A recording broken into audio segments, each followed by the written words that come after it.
Hey there, welcome to Lurkbound. I'm so glad you're here.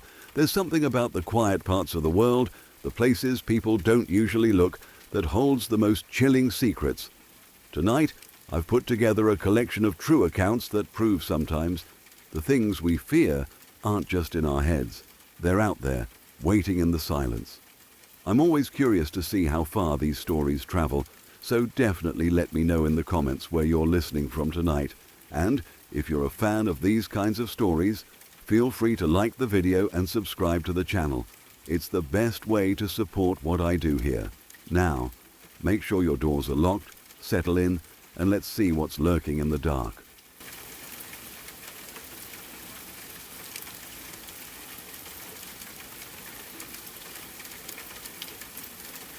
I was about 15 years old when this happened, still at an age where I thought I was mature enough to handle responsibility, but not old enough to truly understand fear the way I would that night.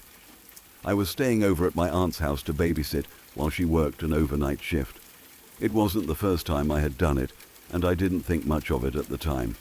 I knew the house well, I knew the routine, and I trusted that everything would be fine. Looking back now, that confidence feels painfully naive. The house itself was quiet even before my aunt left. It had that deep, settled silence that older houses get late at night, when everything seems to slow down. My cousin was already asleep in her room, and my aunt finished getting ready for work, reminding me to lock the doors and call her if I needed anything. I promised I would.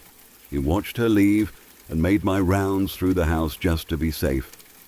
All the doors were locked, the lights were turned off except for a small lamp, and nothing felt out of place. Eventually, I went to the room I was sleeping in and climbed into bed, telling myself it would be an easy night. At some point during the night, I woke up suddenly. I didn't know what time it was, but the house felt different, heavier somehow. The air felt still, and the silence pressed in around me. That's when I heard it. The slow, unmistakable creak of the door to my room. It wasn't a loud sound, but in the quiet of the night, it felt deafening. The kind of sound that instantly pulls you out of sleep and sends your heart racing before your mind can catch up. I lay completely still, too afraid to move even a muscle. My body felt frozen, like if I moved, whatever was happening would become real in a way I couldn't handle. The door creaked again, opening slowly, inch by inch. I could hear the hinges straining softly, like someone was being careful not to make too much noise. My breathing felt too loud in my own ears, and I tried to control it, terrified that whoever or whatever was there might hear me. After what felt like forever, I forced myself to open my eyes. Standing in the doorway was a dark figure. I couldn't make out any details. No face, no clothes, just the outline of someone standing there. The hallway light was off, so the figure was nothing more than a shadow against deeper darkness, but that somehow made it worse. My mind raced, trying to come up with an explanation. Maybe it was my aunt. Maybe she came back early, but I knew that wasn't true. She wouldn't be home until morning. I wanted to scream, but no sound came out. I wanted to reach for my phone, but I was too scared to move my hands. I just lay there, staring, feeling like my chest was going to explode. Then, just as slowly as it had opened, the door began to close. The same quiet, creaking sound echoed through the room as it shut, leaving me alone in the darkness again. For a long moment, I didn't move. I stared at the door, half expecting it to open again. My heart was pounding so hard, I thought I might pass out. I told myself it had to be my imagination, that I had been half asleep and my mind had filled in the gaps.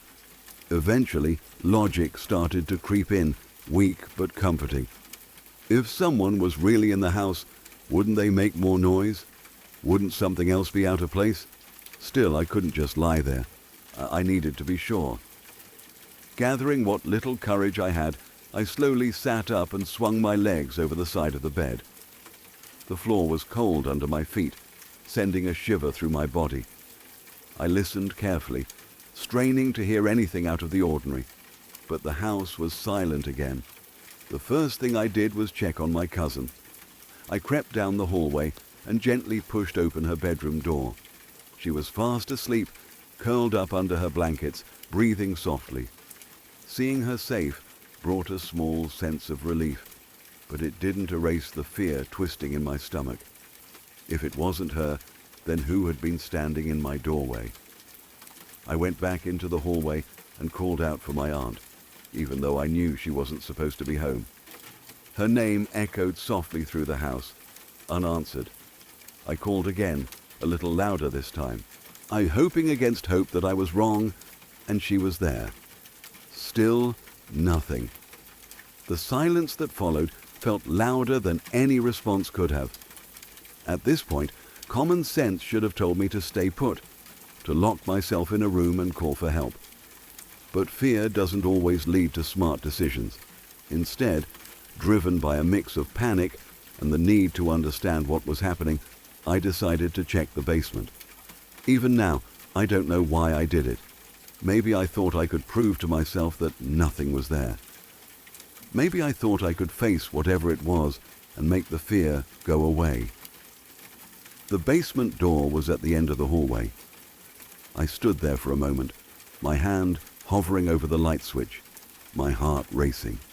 When I flipped it on, the stairs lit up, leading down into the dim, unfinished space below.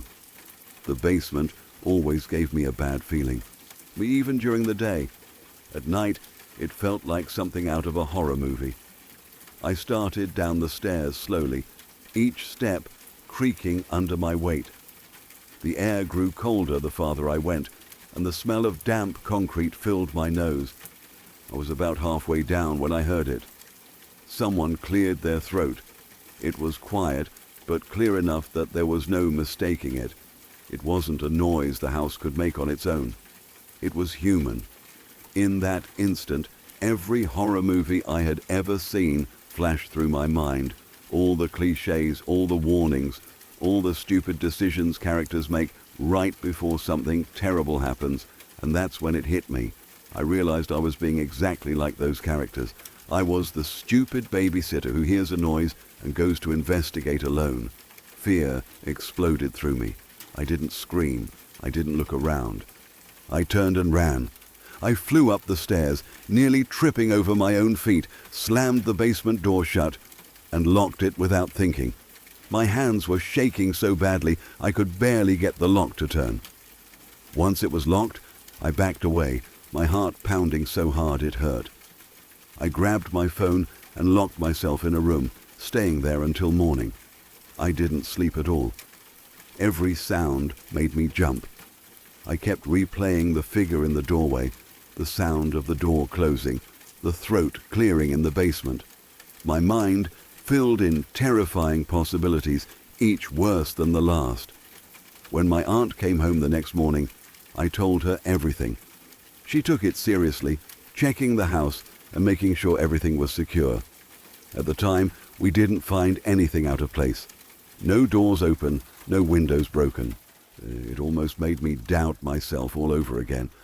Later that day, we learned that the house next door had been broken into and robbed that same night. Suddenly, everything made sense in the worst way possible. The figure, the sounds, the feeling that someone was there. It wasn't my imagination. Someone had been nearby, possibly even inside the house. Even now, years later, that night stays with me. The fear, the helplessness, the realization of how close I might have been to real danger. It taught me how thin the line is between feeling safe and being vulnerable. And every time I hear a door creak in the middle of the night, I'm 15 again, lying frozen in bed, staring at the doorway, hoping the shadow doesn't come back.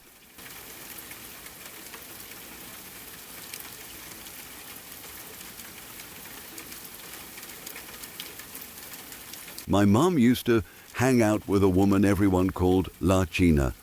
From the very beginning, something about her made me uncomfortable. It wasn't just a vague feeling either. She was constantly surrounded by sketchy people and the kind of drama that always seems to follow people who live chaotic lives. The biggest problem was her boyfriend. He was a drug addict, a thug, the kind of guy you can tell is trouble just by the way he looks at you. He had no respect for boundaries, no sense of normal behavior, and no reason to be anywhere near our house. Yet he was always there. Even when Lachina wasn't at our place, he would show up outside, hanging around, asking for her, knocking, pacing, lingering. Sometimes he'd just stand there like he was waiting for something. Every time I saw him, my stomach tightened.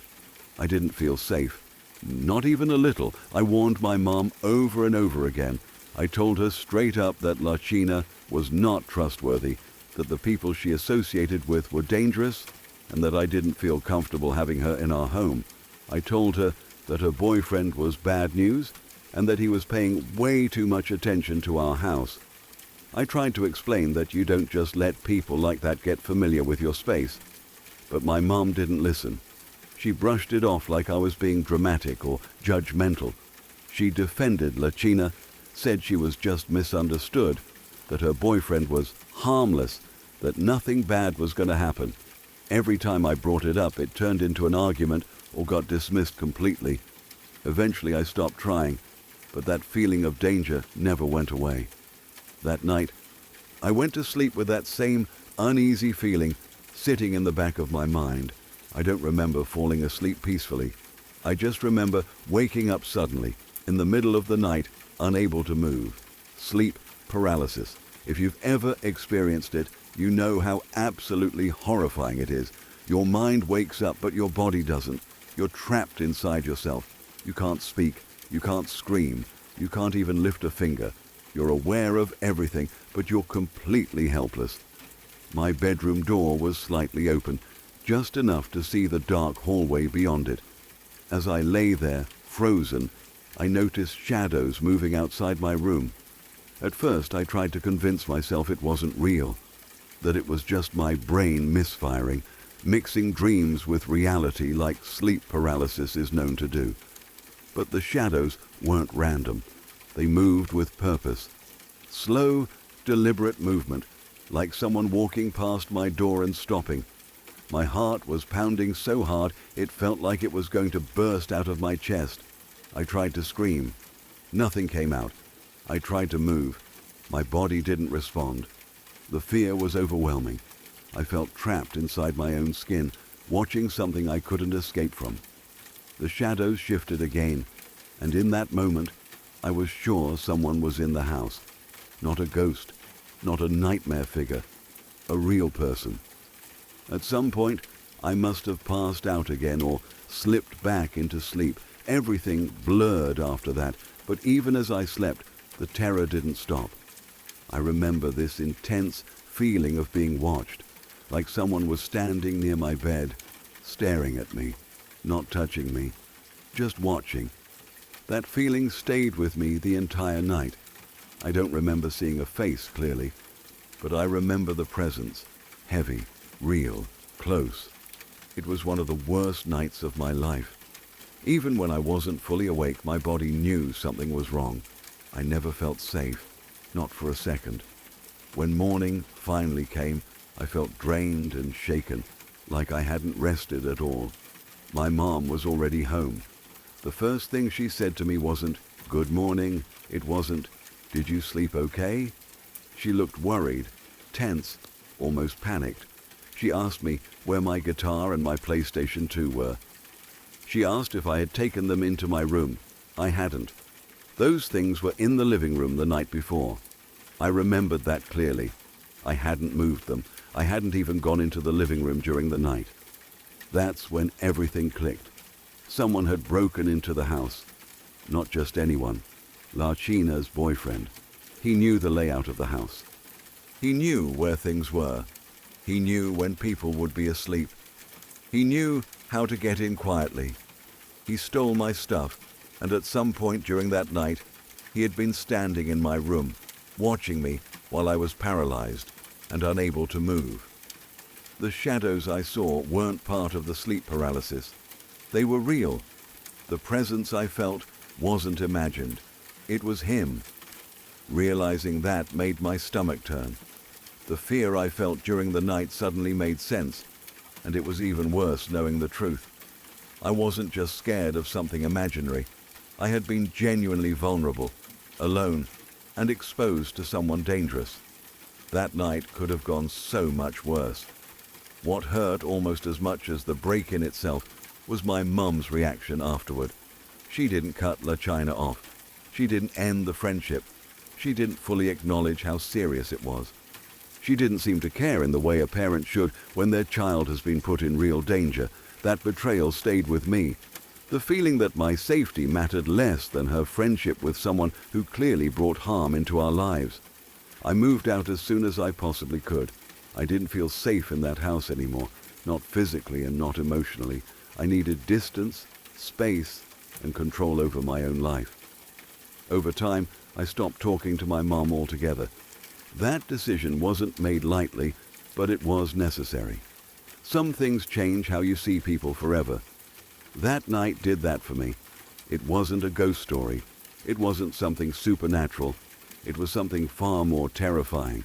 A real person with bad intentions standing in my room while I was helpless, and the knowledge that it all could have been prevented if someone had just listened.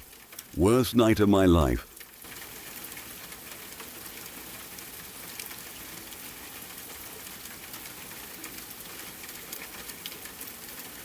There was a time when I was home alone late at night, and even though nothing physically attacked me, it remains one of the most unsettling experiences I've ever had. What made it worse was that I wasn't technically alone.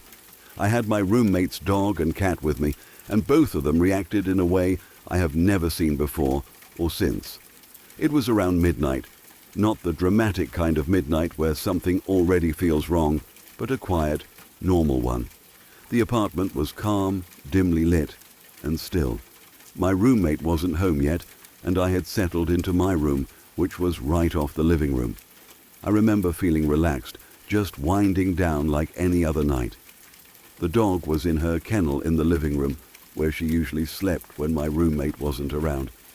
She was well trained and calm, not the type to bark at every little noise. The cat was roaming freely, doing his usual thing, moving quietly around the apartment. Everything felt ordinary.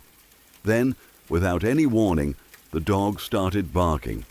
Not just a few alert barks. She was barking like she was losing her mind.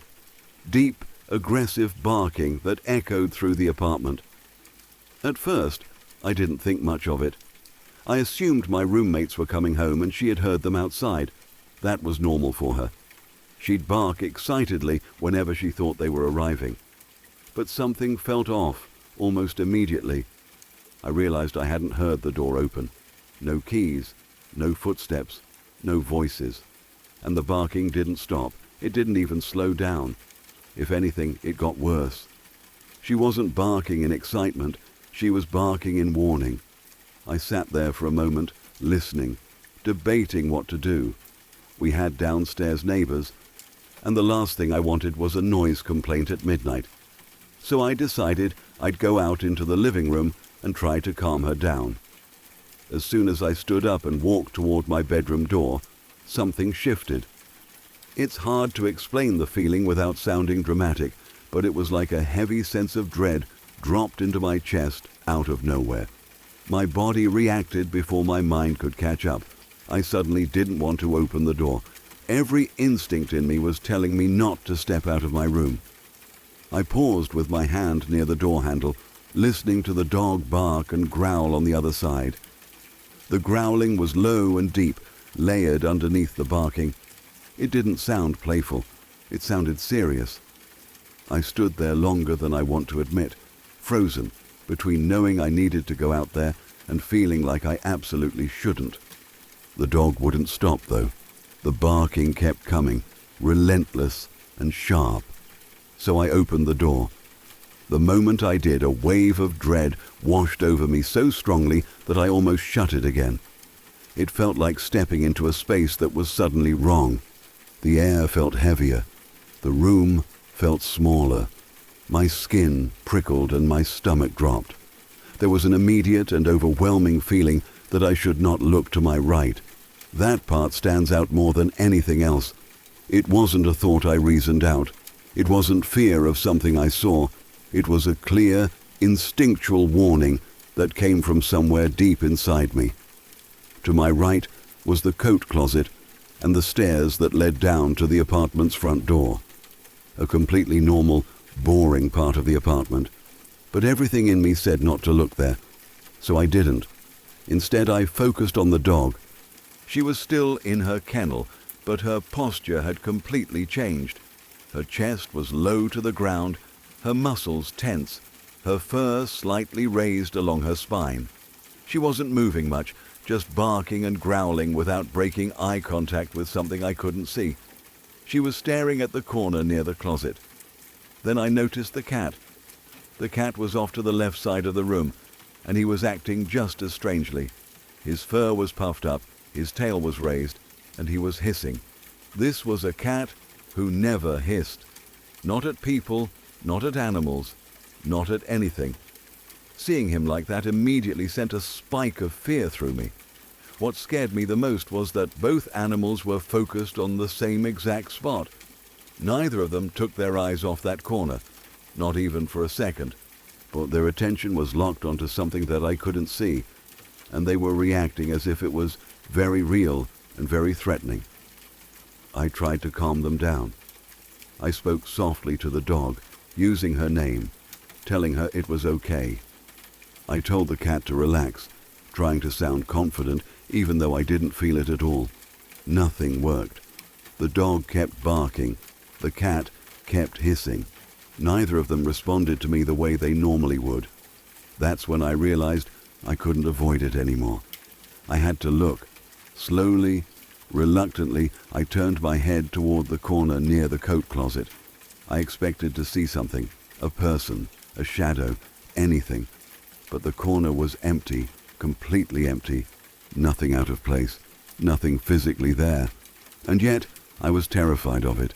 The fear didn't go away when I saw there was nothing there. It got worse. Because even though I couldn't see anything, I could feel it. It felt like the space itself was occupied, like something was standing there without a form, like the air in that corner was wrong. It didn't feel friendly. That's the clearest way I can put it. Whatever was there did not feel curious or neutral. It felt unwelcome. It felt like it didn't belong, and like it didn't care whether it scared me or not. I stood there, heart pounding, my mind racing. I didn't know what to do. Running back into my room felt pointless. Ignoring it wasn't working. The animals weren't calming down, and their fear was feeding mine. So I did the first thing that came to mind. I spoke to it. My voice shook, but I forced the words out. I told it that it wasn't welcome there. I said it was scaring the animals and that it needed to leave. I didn't yell. I didn't whisper. I just spoke firmly, like I was setting a boundary. The moment felt surreal. Standing in my living room, talking to empty space, heart racing, animals losing their minds beside me. Then, a few seconds later, everything stopped. The dog went quiet. Not gradually, not slowly. Just suddenly stopped barking, as if someone had flipped a switch. She relaxed, shifted her posture, and laid down. The cat stopped hissing, lowered his fur, flicked his tail once, and casually wandered off like nothing had happened. The silence that followed was just as unsettling as the chaos before it. I stood there for a long time, listening, watching, waiting for something else to happen. Nothing did. The room felt normal again. The heavy dread lifted. The air felt lighter. I eventually went back into my room and shut the door. But I didn't sleep much that night. To this day, I don't have a solid explanation for what happened. I can't prove it was anything supernatural. I can't explain why both animals reacted the same way at the same time to the same empty corner. I can't explain the feeling that told me not to look, or why speaking out loud seemed to make it stop. But I know what I felt, and I know that whatever was there didn't feel good. I'm pretty sure it was a spirit, and I'm even more sure it wasn't a friendly one.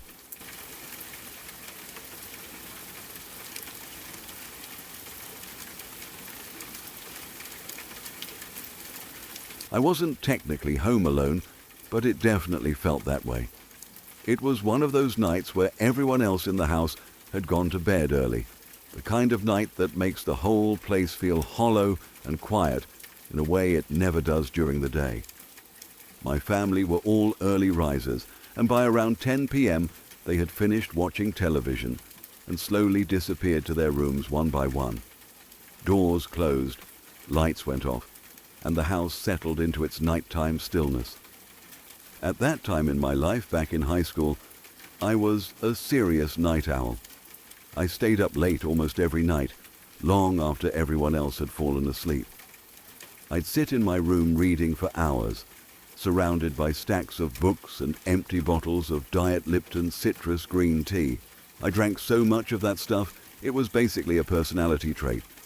The quiet hours after midnight felt peaceful to me, like the house belonged to me alone during that time. My bedroom was on the opposite side of the house from everyone else's.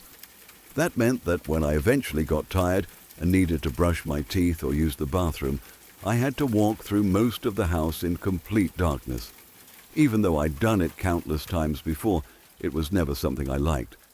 There's something about walking through a dark house when you know everyone else is asleep that makes every sound feel louder and every shadow feel heavier. By around 2 in the morning, I finally decided it was time to go to bed. I set my book down, stretched, and stepped out of my room. The hallway outside was dark and silent. As usual, I followed my small routine, the one I always did without really thinking about it. I would turn on the light in the next room before stepping into it. I told myself it was just practical, but honestly, it was probably superstition. I've always been a little like that, especially at night. Most of the rooms along the way weren't a problem. I could flip on the light before entering, and then turn it off behind me. The only exception was the living room. The living room was connected directly to the bathroom, and it was the same room where we had all been watching TV earlier that evening. I hadn't turned on the lights there when I passed through before because I didn't want to wake anyone up. So when I reached that part of the house, I had to cross the living room in the dark.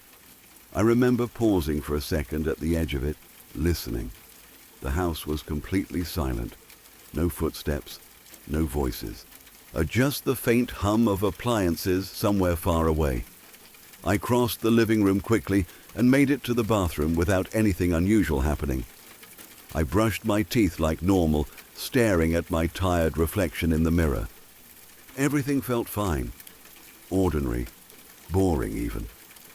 I rinsed, turned off the bathroom light, and turned around to head back to my room. That's when I saw it.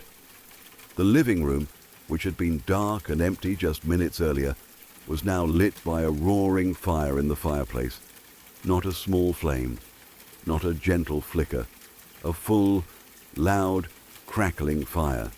It was making actual noise, the kind of deep, alive sound that fires make when they're really burning. Flames were climbing and snapping, lighting up the walls and furniture with moving shadows.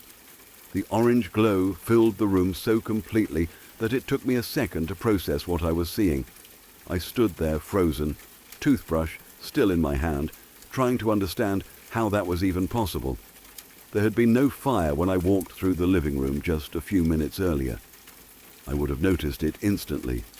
The fireplace was directly in my line of sight. There was no way I could have missed it. My first thought wasn't logical. It wasn't calm. It was pure panic. I immediately rushed into the living room and flipped on every light I could reach. The sudden brightness made the fire look even more real, even more wrong. My heart was pounding, and my brain was scrambling to find an explanation. I sat down on the couch, facing the fireplace, and didn't move for a long time. I don't even know how long I sat there at first. Minutes, probably, maybe longer.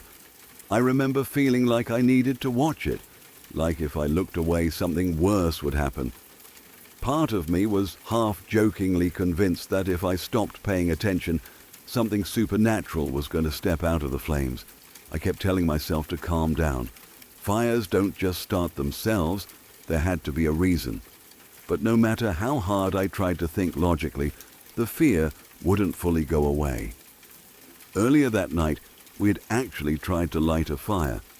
The wood we used was damp, and no matter what we did, it wouldn't catch. Eventually we gave up and left the fireplace cold and dark. That memory made the situation even more unsettling. If the fire wouldn't start when we actively tried to light it, how was it burning now, hours later, when everyone was asleep? I stayed sitting there, watching the flames, listening to the crackling, checking over and over that nothing else in the room was catching fire. I told myself I'd stay just a few minutes, just long enough to make sure it didn't get out of control. Those few minutes turned into almost an hour. The whole time, my nerves were shot. Every pop of the wood made me jump. Every shadow felt like it was moving on its own. I kept glancing around the room, half expecting something to appear behind me. I knew how ridiculous it sounded, even as I thought it, but fear doesn't care about logic at 2 a.m. Eventually, once the initial shock wore off, my brain started working again. The only explanation I could come up with was that a strong gust of wind must have come down through the chimney and somehow reignited the fire hours later.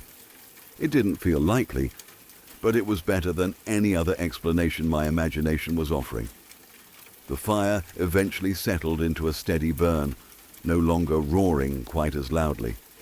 By then, I felt exhausted, both mentally and physically. The house felt normal again, even though the whole situation still felt surreal. I waited until I was absolutely sure everything was safe before finally getting up and heading back to my room. I don't remember falling asleep easily after that. Even though nothing else happened, my mind kept replaying the moment I turned around and saw the fire, bright and alive where there should have been nothing. Looking back now, it's almost funny in a dark way. Nothing supernatural showed up, no demons, no ominous figures, just a fire that shouldn't have been there at the worst possible time in the quietest part of the night. Still, that moment stuck with me. There's something deeply unsettling about seeing something so intense and alive appear out of nowhere when you're alone, half asleep, and already vulnerable. Even with a logical explanation, it's the kind of experience that leaves a mark. A fire ignited on its own in the middle of the night scared the hell out of me, and Satan never showed up.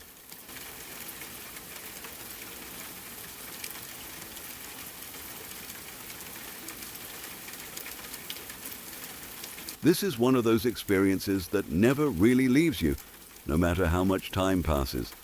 Even now, when I try to explain it to myself in a calm and logical way, there's always something about it that refuses to settle neatly in my mind. It didn't feel like a dream. It didn't feel like imagination. It felt like something that crossed a line it wasn't supposed to cross.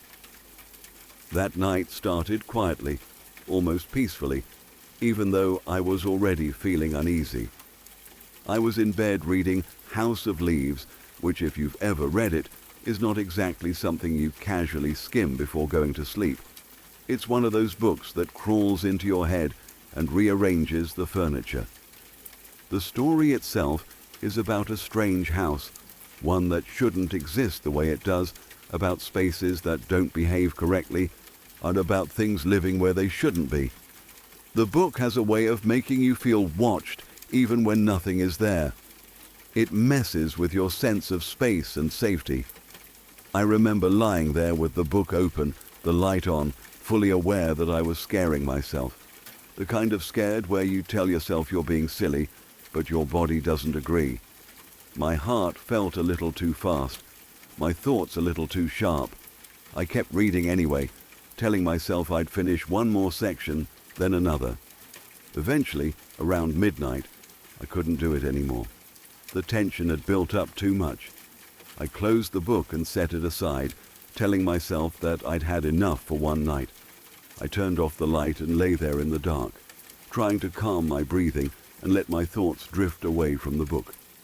The room was quiet, completely normal. No strange sounds, no movement, nothing out of place.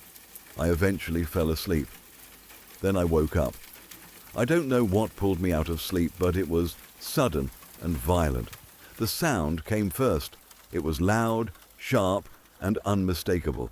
It sounded exactly like a ball-peen hammer being dropped hard onto a hardwood floor. Not a thud, not a bump, but a sharp, metallic crack that echoed through the room. At the same time, my bed shook. Not a gentle movement, not the kind of shaking you might imagine from someone rolling over. It felt like someone had driven their knee forcefully into the end of my mattress. The jolt traveled through the bed frame and into my body. It was strong enough that there was no confusion about whether it had happened or not. I was instantly awake. My heart slammed against my ribs, my whole body locked up. I didn't scream. I didn't move. I didn't even breathe properly for a few seconds. I just lay there, staring into the darkness, trying to understand what had just happened. I remember turning my head slightly and looking at the clock. I think it said around 3 a.m., though I can't swear to it.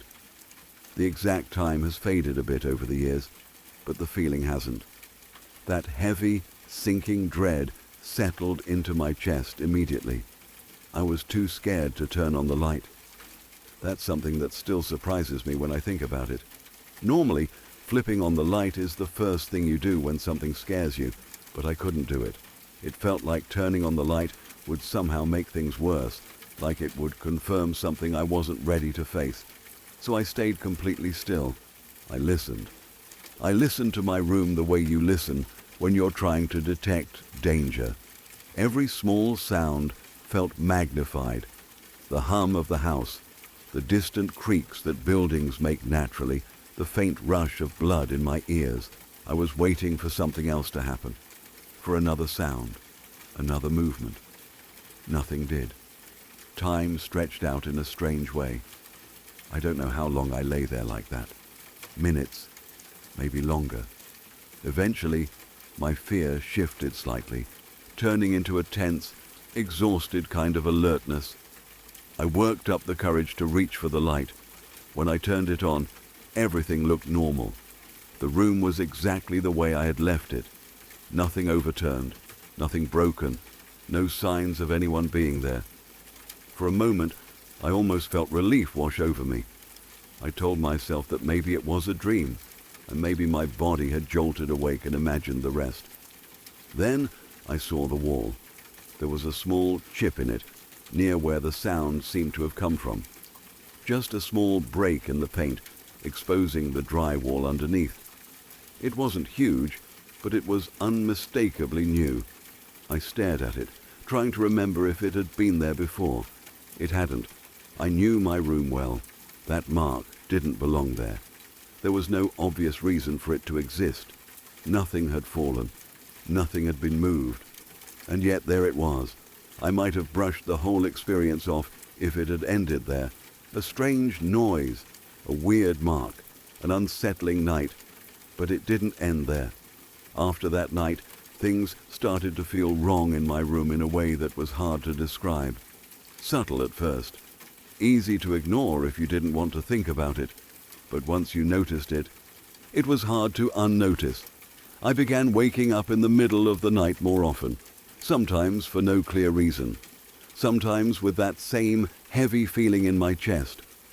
On more than one occasion, when I glanced toward the foot of my bed, I caught a glimpse of something.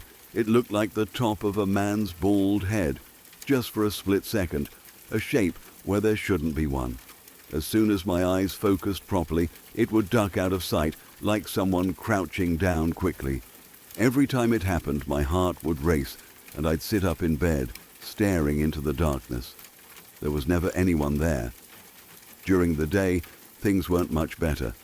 I'd come home from work and walk into my room, only to notice that the closet light was on.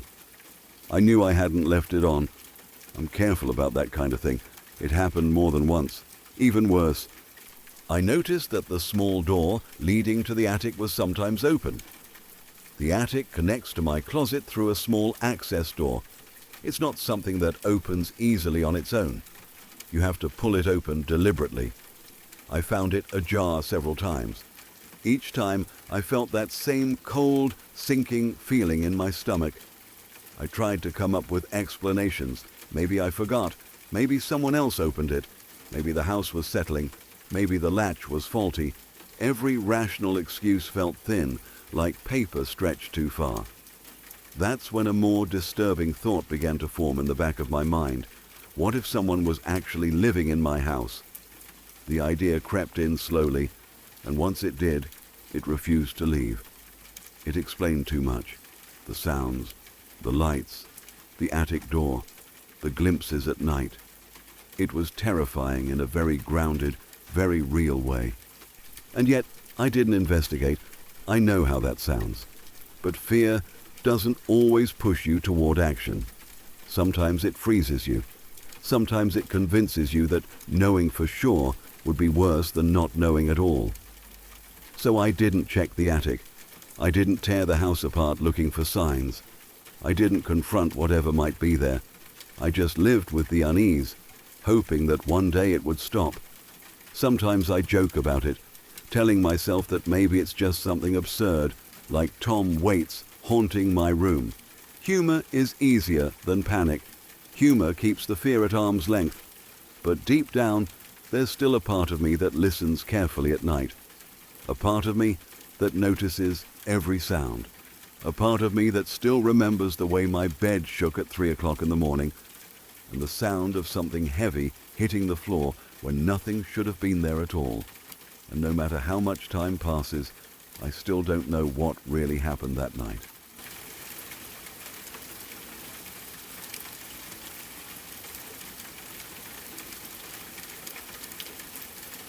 I wasn't technically home alone that night, but it felt like I was. It was sometime around 3 in the morning, that quiet hour when the world feels paused and everything seems louder than it should. The house was completely still, the kind of stillness that only exists when everyone is asleep and nothing is supposed to happen. I was awake in the basement, reading quietly, trying not to make noise.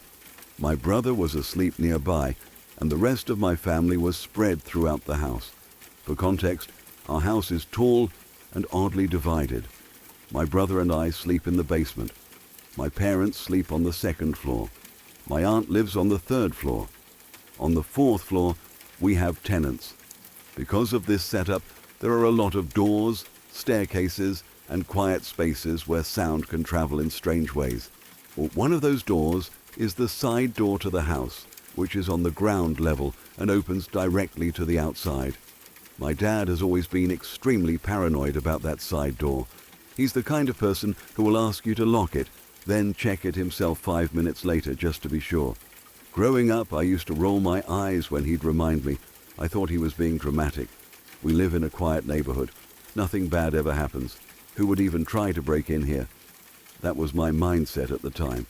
That night I was sitting there reading when I heard something that immediately pulled me out of my thoughts. It was the sound of the side doorknob moving, not gently, not casually. It was being jiggled, hard, fast, frantic. At first I froze. I stopped reading and just listened. The sound was very clear, metal rattling against metal. The unmistakable noise of someone trying to open a locked door. My heart started beating faster, but I told myself not to panic. There was a logical explanation, I thought. There always is. I assumed it must be one of the tenants upstairs. There had been a few times before when they came home late. Sometimes their daughter would come back around that hour, or they would be bringing their grandmother home from the airport. Maybe someone had the wrong key. Maybe they were just tired and fumbling in the dark. I sat up a little straighter and waited. I expected to hear the sound of keys jingling, the scrape of a key going into the lock, the familiar click that would explain everything and let me relax again. But it didn't happen. The jiggling stopped, and the house went silent again. I waited.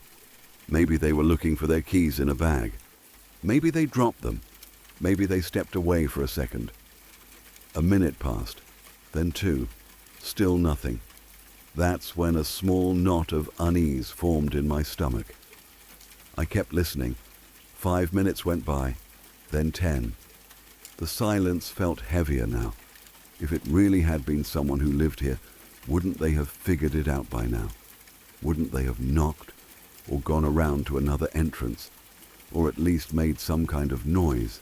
Instead, there was nothing. 30 minutes passed. That's when the realization hit me.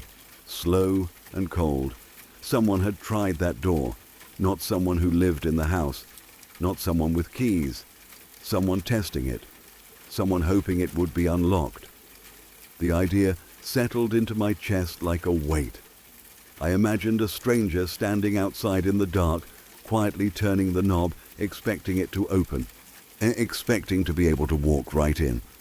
I thought about how close that door was to the stairs, how easily someone could have moved through the house while everyone slept, completely unaware. I lay there, replaying the sound in my head. The frantic way the knob moved, the lack of hesitation. Whoever it was hadn't knocked. They hadn't called out. They hadn't tried to get someone's attention. They just tried the door. That's what scared me the most. It wasn't someone lost. It wasn't someone confused. It felt deliberate. For the first time, I felt genuinely grateful for my dad's paranoia. All those times I'd rolled my eyes. All those times I thought he was being annoying or overly cautious. That locked door was the only thing standing between us and whatever could have happened that night. I didn't sleep well after that. Every small sound made me tense. I kept imagining footsteps on the stairs, the door opening, someone moving through the house. Nothing happened, but the fear stayed with me. The next day, I told my mom what I heard. Even she looked surprised. She didn't brush it off or laugh it away. She took it seriously. We talked about it for a while, about how strange it was, about how lucky we were that the door was locked. Ever since then, I've never rolled my eyes when my dad checks the locks. I understand it now. That one sound in the middle of the night changed how I think about safety. It taught me how thin the line can be between a normal night and something much worse. Nothing actually happened that night, and maybe that's why the fear lingers. There was no face, no confrontation, no clear ending, just the sound of someone trying to get in, and the quiet knowledge that if one small detail had been different, the outcome could have been terrifying. Sometimes the scariest moments aren't the ones where something happens, they're the ones where something almost does.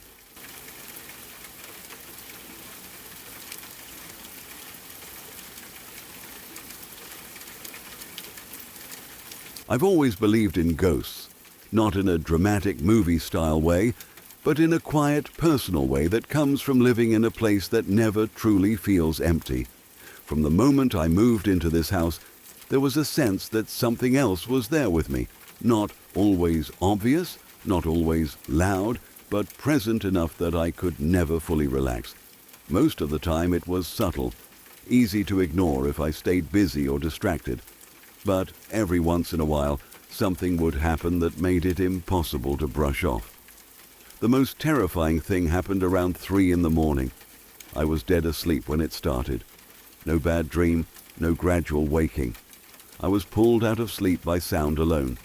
At first, my brain tried to make sense of it while I was still half asleep. It sounded heavy, slow, deliberate, like something being dragged across the carpet.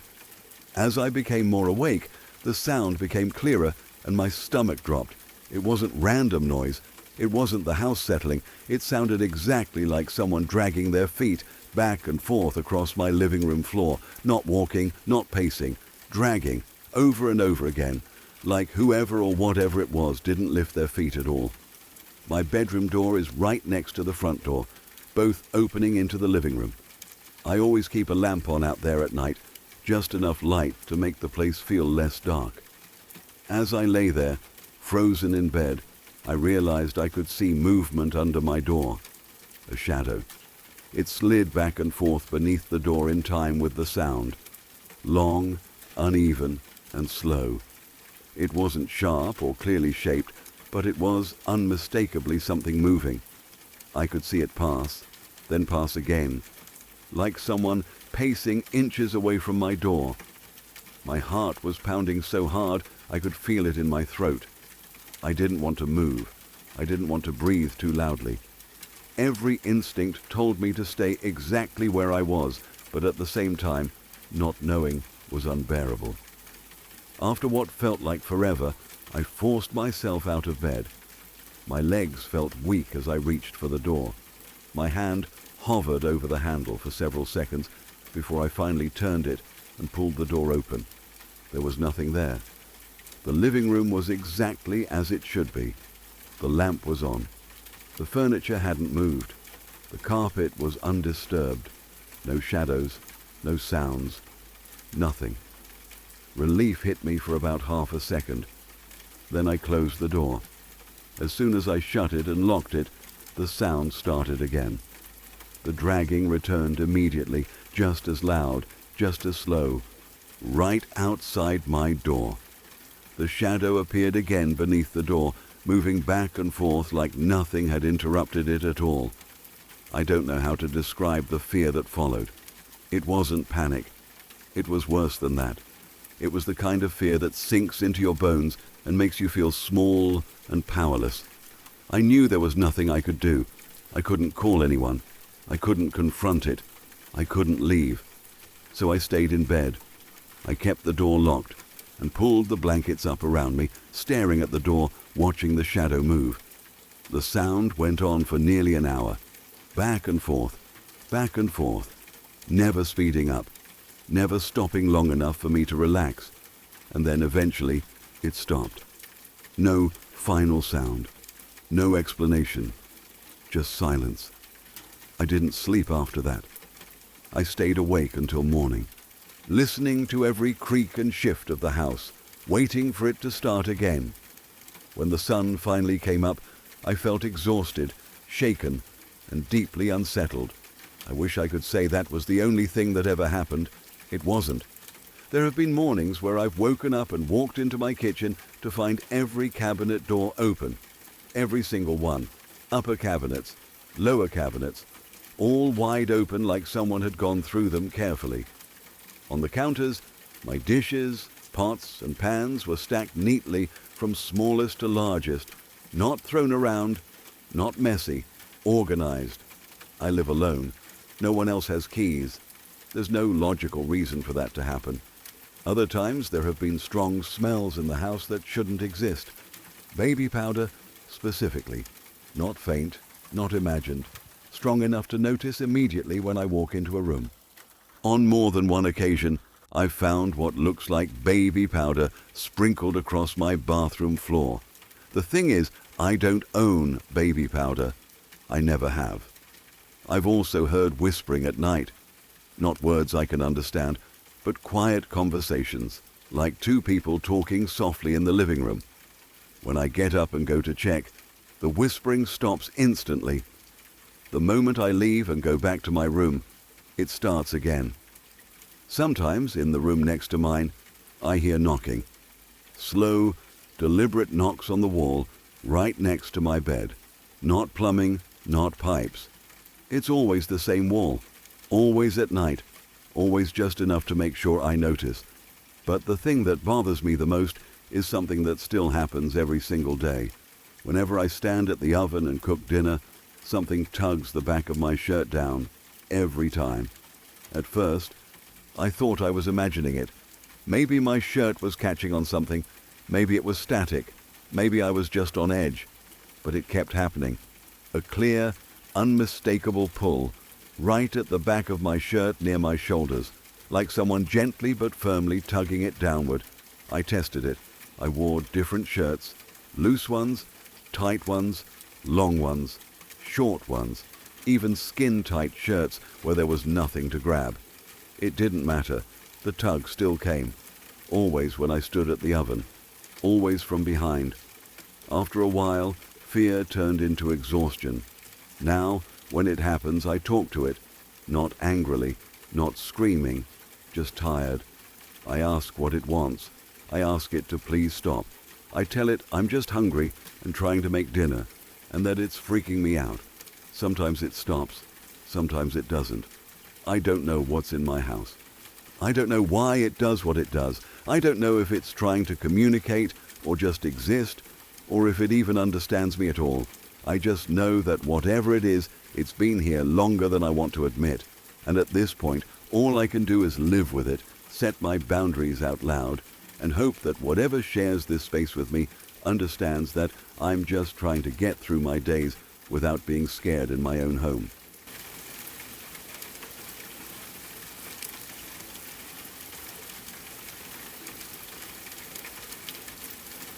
I was about 8 years old the very first time my parents left me home alone, and even now, that memory still feels vivid in my mind.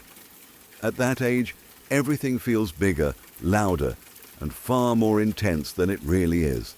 Fear doesn't come quietly when you're 8. It crashes into you without warning and takes over your whole body.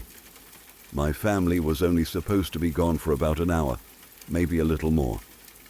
They told me they wouldn't be long, that I'd be fine, and that I could call if I needed anything. I nodded like I understood, trying to act brave, even though my stomach already felt tight as the front door closed behind them. It was sunset when they left, that strange time of day when the sky is half bright and half dark. The light outside was fading slowly, turning orange and purple, and long shadows were starting to stretch across the house. At first, it didn't seem scary. It actually felt exciting. I had the house to myself, something I had always wanted. No one telling me to change the channel, no one watching over my shoulder, no bedtime rules. Just me, the couch, and the TV. 8-year-old me decided this was the perfect moment to do something I probably should not have done. I turned off the lights, curled up on the couch, and put on a scary movie. I don't even remember exactly which movie it was, just that it involved vampires. At the time, vampires were the most terrifying thing I could imagine. They were sneaky, they came out at night, and they didn't need permission to enter your house in movies. They just appeared, usually when someone was alone. At first, I was having fun. I felt grown up, like I was doing something rebellious and cool. The TV glow filled the room, flickering shadows across the walls. The sounds from the movie felt louder in the quiet house. Every dramatic sound effect made me sit up a little straighter, but I told myself it was fine. It was just a movie. Nothing was going to happen. Then the fear started creeping in, slowly at first, like a cold feeling in my chest. The darker it got outside, the more my imagination took over. I started thinking about the windows, how dark they were, how I couldn't see outside anymore. I imagined something standing just beyond the glass, watching me. The vampire in the movie felt less fictional with every passing minute. My heart started racing. I pulled my legs closer to my chest and hugged a pillow tight. I kept watching, even though I wanted to turn it off. Well, part of me felt like if I stopped watching, something bad would happen. Another part of me was too scared to reach for the remote. Every small noise in the house made me jump. The hum of the refrigerator sounded louder. The house settling made soft creaks that felt like footsteps. I was fully convinced at that point that a vampire was going to come and kill me. There was no logic in my thoughts, no adult reasoning. In my 8-year-old mind, it made perfect sense. I was alone. It was getting dark. I was watching a vampire movie. That was all the proof I needed. I could practically feel something lurking nearby, waiting for the right moment. Then, as if the universe decided I hadn't had enough fear yet, the power went out. The TV screen went black instantly. The room was swallowed by darkness so suddenly it felt like someone had covered my eyes. The sound cut off, leaving behind a thick, terrifying silence. For a split second, I couldn't even process what had happened. Then the fear hit me like a wave. I started screaming. I screamed at the top of my lungs, panic pouring out of me. In my mind, there was only one explanation. The vampire had cut the power. That was it. That was the only reason it could have happened. I was sure of it. My heart was pounding so hard, it felt like it might burst out of my chest. I jumped off the couch, crying, my hands shaking. I ran to the emergency phone, the one my parents told me to use if something went wrong. I picked it up and tried calling them. I pressed the numbers carefully, my fingers clumsy with fear. The phone rang, but no one picked up. I tried again. Still nothing. Each unanswered ring made me cry harder. I felt completely abandoned, even though I knew they were probably just busy or couldn't hear their phones. At that point, I was convinced I was going to die. I was sure the vampire was already inside the house, moving quietly in the darkness. I imagined red eyes watching me, footsteps creeping closer. I didn't know what to do. I didn't know where to go. Every room felt unsafe. Every shadow looked like something waiting to grab me, so I did the only thing my terrified 8-year-old brain could think of. I built a pillow fort. I dragged pillows and blankets behind the couch, creating a small, cramped space where I could hide. It felt like the safest place in the world at that moment. I crawled inside, pulling everything close around me, trying to make myself as small as possible. I told myself the vampire wouldn't find me there. I held on to that thought like it was the only thing keeping me alive. Curled up in the darkness, shaking and crying, exhaustion eventually took over. Fear can be incredibly draining, especially for a child. My body gave up before my mind did. Somehow, despite being absolutely terrified, I passed out behind the couch, surrounded by pillows and blankets. I don't remember anything after that. Not my parents coming home, not the lights turning back on, not being carried to bed. All of that is a blur. The next thing I remember is waking up later, safe, confused, and embarrassed by how scared I'd been. Looking back now, it's almost funny. The idea of a vampire cutting the power and sneaking into the house sounds ridiculous as an adult. But at 8 years old, it was the most real thing in the world. That night taught me a very important lesson, even if I didn't realize it at the time. Being alone can make your imagination turn against you. Fear doesn't need logic to exist. It just needs silence, darkness, and a little bit of imagination. Even now, whenever the power goes out unexpectedly, a small part of that scared 8-year-old wakes up inside me. And I can't help but think about that night, hiding behind the couch in a pillow fort, convinced a vampire was out to get me, until fear finally put me to sleep.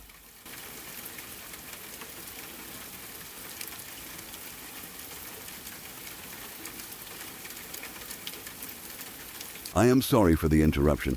I hate breaking the flow, but I am curious. Do you believe there is some truth to every story like this? Let me know in the comments. And if you want to hear more, please subscribe. Okay, let's get back to it.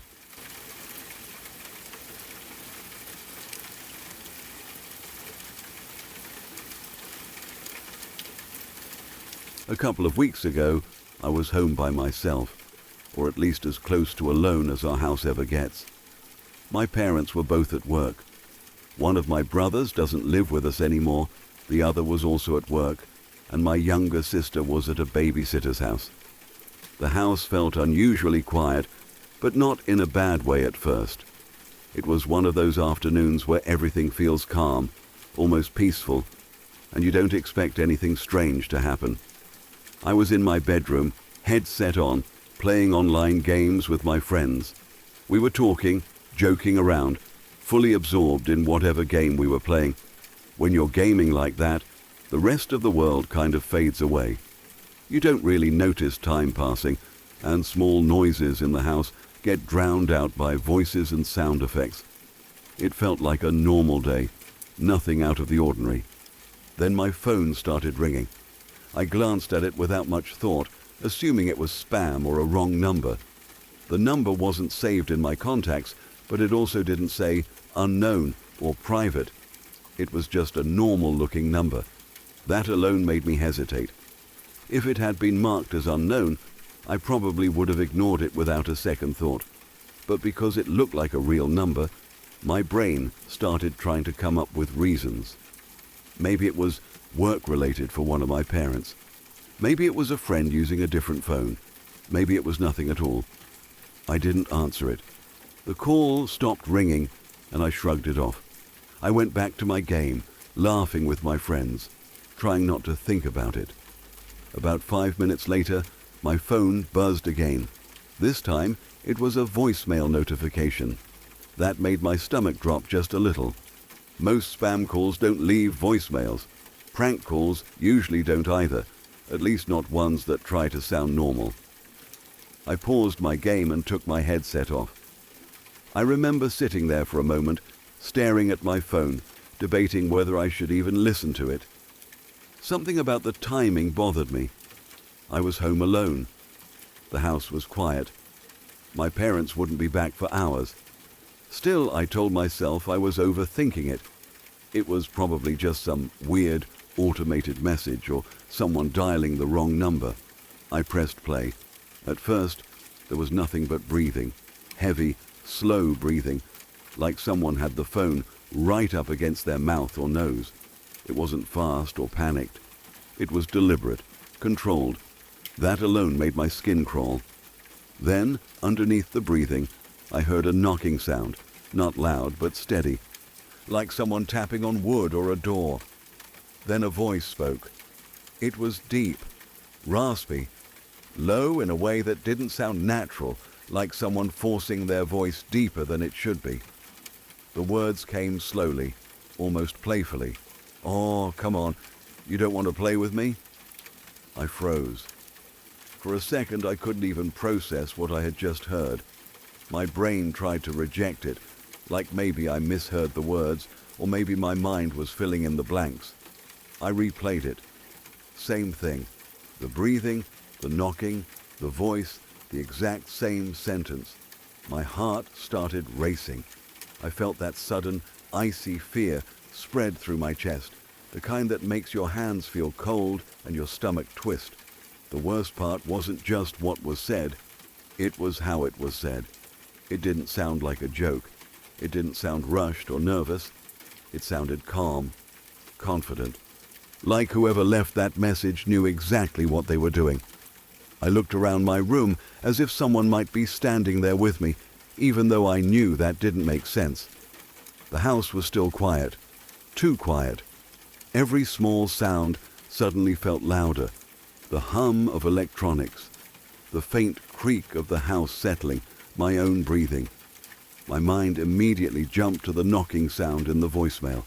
I couldn't tell if it was just a random noise or if it was meant to sound like knocking on a door. I didn't hear any knocking in the house at that moment, but that didn't make me feel any better. If anything, it made it worse. It meant I didn't know where the sound was coming from or when it had been recorded. I started thinking about all the possibilities, each one worse than the last. Was it just a prank? If so, how did they get my number? Why leave something like that? Was it someone trying to scare me for fun, or was it someone nearby, someone who knew I was home alone? That thought stuck with me the most. I hadn't told anyone I was home alone, but sometimes people just know. Maybe someone had been watching the house. Maybe someone noticed that no cars were in the driveway. Maybe it was coincidence.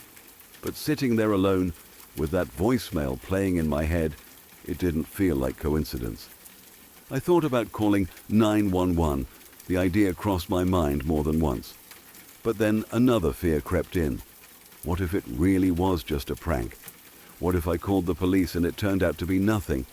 I didn't fully understand the rules around misuse of emergency lines, and I was scared I'd get in trouble. I imagined trying to explain the voicemail. On being told it wasn't enough, feeling embarrassed and stupid. So I didn't call. Instead, I did the only thing that felt even remotely safe.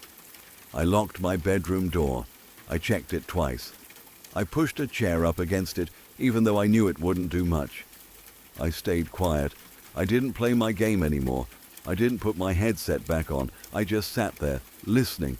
Every sound outside my room made my heart jump. a car passing outside, a faint noise from the house. I kept imagining footsteps in the hallway, someone trying a door handle, someone knocking the way I heard in the voicemail. My phone stayed in my hand the whole time, screen unlocked, ready to call my parents if anything else happened. Nothing did. The hours dragged by painfully slow. When my parents finally came home, I felt a wave of relief so strong it almost made me dizzy. I unlocked my door and went to them immediately. I showed them the voicemail. I watched their faces change as they listened to it. They didn't laugh. They didn't brush it off. That helped in a strange way. It meant I wasn't crazy for being scared. We talked about it, tried to make sense of it. There was no clear answer. The number hadn't called again. There were no signs of anyone being around the house. No one tried to contact me after that day. Just silence. That's almost the worst part. If it had been a prank, you'd expect more calls. If it had been someone messing around, you'd expect them to want a reaction. But nothing ever came after that one voicemail. It was like whoever left it got exactly what they wanted just by leaving it there. Even now, I still think about it sometimes, about how vulnerable I felt in that moment. How something as simple as a phone call could flip an ordinary day into something terrifying. I don't know who it was. I don't know what they wanted, and I don't know if it was harmless or something much darker. All I know is that for those hours alone in my room, listening to every sound, I had never felt more aware of how thin the line is between feeling safe and realizing you might not be.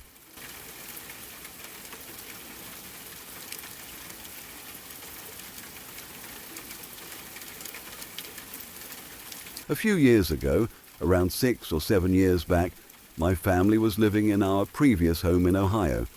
It was the second house we'd owned in the same neighborhood. Our first house was only a couple of streets away, close enough that we still drove past it sometimes out of habit. The area itself was quiet and ordinary, the kind of place where nothing dramatic ever seemed to happen. It was rows of similar houses, trimmed lawns, kids riding bikes, and neighbors who all sort of knew each other without being close friends. It felt safe. That's why what happened still sticks with me so clearly. One night, sometime around 4 in the morning, I woke up to my mom shaking me. Not gently either. She was panicked in a way I had never seen before. Her voice was shaky and urgent, and she kept repeating my name like she was afraid I wouldn't wake up in time. When I opened my eyes, the room was dark except for the hallway light behind her. I could see her silhouette, and even before I was fully awake, I knew something was wrong. She told me to get up immediately and go outside. No explanation, no time to ask questions, just go. I stumbled out of bed, confused and half asleep, and followed her into the hallway. My little brother, who was about 5 years old at the time, was crying because she had woken him up the same way. He didn't understand what was happening either. My dad was already up, trying to figure out what was going on while pulling on a hoodie and shoes. There was this heavy silence in the house, broken only by my mom's breathing and my brother's soft crying. We didn't grab coats. We didn't grab phones. We just walked straight out the front door into the cold, early morning air. I remember how quiet the street was. No cars, no birds, nothing. The sky was still dark, and the porch light cast this yellow circle around us as we stood there barefoot and shivering. Once we were all outside, my dad turned to my mom and tried to calm her down. He kept asking what was wrong. At first she couldn't answer. She was crying, trying to catch her breath. When she finally spoke, her voice sounded small and scared in a way I had never heard before. She said she had just woken up from a dream that felt more real than anything she had ever experienced. In the dream, she saw all of us lying in the house completely still. She said the air in the dream felt thick and poisoned, and she somehow knew we were dying from carbon monoxide. Not slowly, not peacefully, just gone. She woke up with this overwhelming certainty that if we stayed inside, we were going to die. Even as a kid, I remember feeling a chill that had nothing to do with the cold air outside. The way she described it didn't sound like a normal nightmare. It sounded like she had witnessed something. My dad tried to reason with her. He reminded her that we had carbon monoxide detectors installed and that they were working fine. He said if there was a leak, the alarms would have gone off. He even stepped back inside for a moment to check them while we stayed on the porch. When he came back out, he said everything was normal. No smell, no alarm, nothing unusual. We stood there for a few more minutes, unsure what to do. The house looked completely ordinary. The windows were dark. There was no sign of danger. Eventually, my mom's breathing slowed and she seemed to calm down a little. My dad gently convinced her that it must have been a nightmare that felt too real. We went back inside, locked the door, and returned to our rooms. But sleep didn't come easily after that. I remember lying in bed, staring at the ceiling, listening to every tiny sound in the house. The hum of the heater, the creak of the floor. My mind kept replaying my mom's words. Carbon monoxide. You can't smell it. You can't see it. The idea that something invisible could fill a house and quietly kill everyone inside was terrifying. Every breath I took felt suspicious. I kept wondering if I felt dizzy or if I was imagining it. Eventually, I must have fallen asleep, because the next thing I remember is morning light coming through my window and my alarm going off like any other school day. At breakfast, things felt strangely normal. My mom looked tired and embarrassed, like she regretted the panic from the night before. My dad teased her gently, saying she'd scared the life out of all of us. She laughed it off, but I could tell the memory still bothered her. My brother didn't really remember much of it. He was more focused on his cereal than anything else. The TV was on in the living room, tuned to the local morning news like it always was. It was background noise while we got ready. Weather, traffic, the usual routine. I was tying my shoes when the anchor's tone shifted into that serious voice they use for breaking stories. They started talking about a local family being rushed out of their home in the middle of the night because of a carbon monoxide leak. The words alone made me freeze. I looked up at the screen and I could see my mom had gone still too. My dad slowly turned toward the TV. The reporter explained that emergency responders had arrived just in time. The family had been exposed while sleeping. If help had come any later, they might not have survived. The camera cut to footage of the house from the street, and that's when the air seemed to leave the room. It was our old house, not the one we were currently living in, but the house we had moved out of not long before. The same porch, the same driveway, the same tree in the yard. There was no mistaking it. My mum put her hand over her mouth. My dad just stared at the screen, speechless. The timeline matched too closely. The leak had been discovered during the same early morning hours when my mum had woken us in a panic from her dream. While another family was being pulled out of the house we used to live in, she had been convinced we were in danger from the exact same thing. Nobody said anything for a long moment. The only sound was the TV continuing the report. I remember feeling this deep, crawling sensation in my chest, like I was watching something that shouldn't be possible. Coincidences happen, sure, but the specificity of it felt wrong. Not just a random nightmare, not just a random news story. It was our house, our old bedrooms, the same walls we had slept inside. My mom started crying quietly at the kitchen table. Not hysterical crying, just soft tears. She couldn't stop. She kept saying she didn't understand how she could have dreamed that. My dad tried to comfort her, but he looked shaken too. For the first time, he didn't have a rational explanation ready. We left for school late that morning because none of us could focus. The car ride was silent. I kept picturing the family in our old house, sleeping in the rooms where we used to sleep, breathing in something invisible and deadly. I wondered if my mom had somehow tapped into their fear or if her mind had connected dots we couldn't see. All day at school I couldn't stop thinking about it. Every time I closed my eyes, I saw our old hallway, our old kitchen, the familiar layout of a place that was supposed to be part of the past. It felt like a warning that had arrived too late for the people who needed it. When I got home, my parents were still talking about it. They had watched updates on the news. The family survived, thankfully. The detectors in the house had malfunctioned, which is why it got so dangerous before anyone realized what was happening. Hearing that made the whole thing even heavier. A tiny piece of equipment failing almost cost them their lives. For weeks afterward, the story stayed with us. My mom checked our detectors obsessively. She replaced batteries that didn't need replacing. She aired out the house constantly.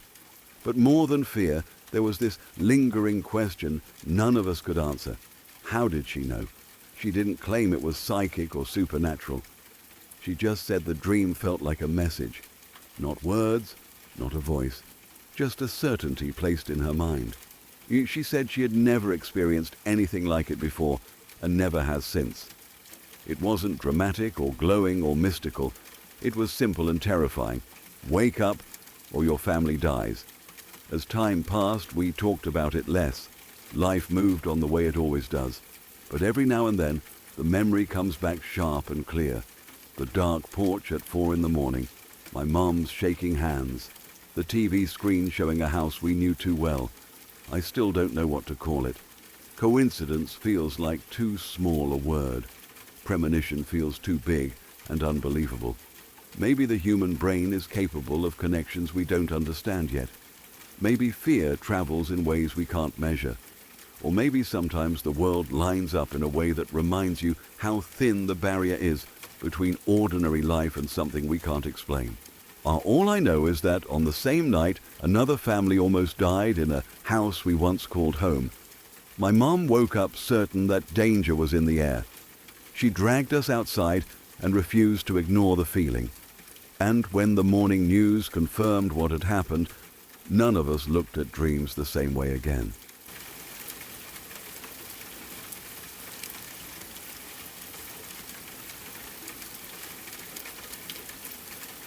I guess technically I wasn't completely home alone, but it felt like I was. The only other person in the house was my grandmother, and she had dementia.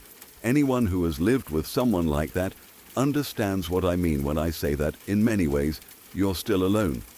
She wasn't aware of what was going on around her most of the time, and she couldn't really help if something happened.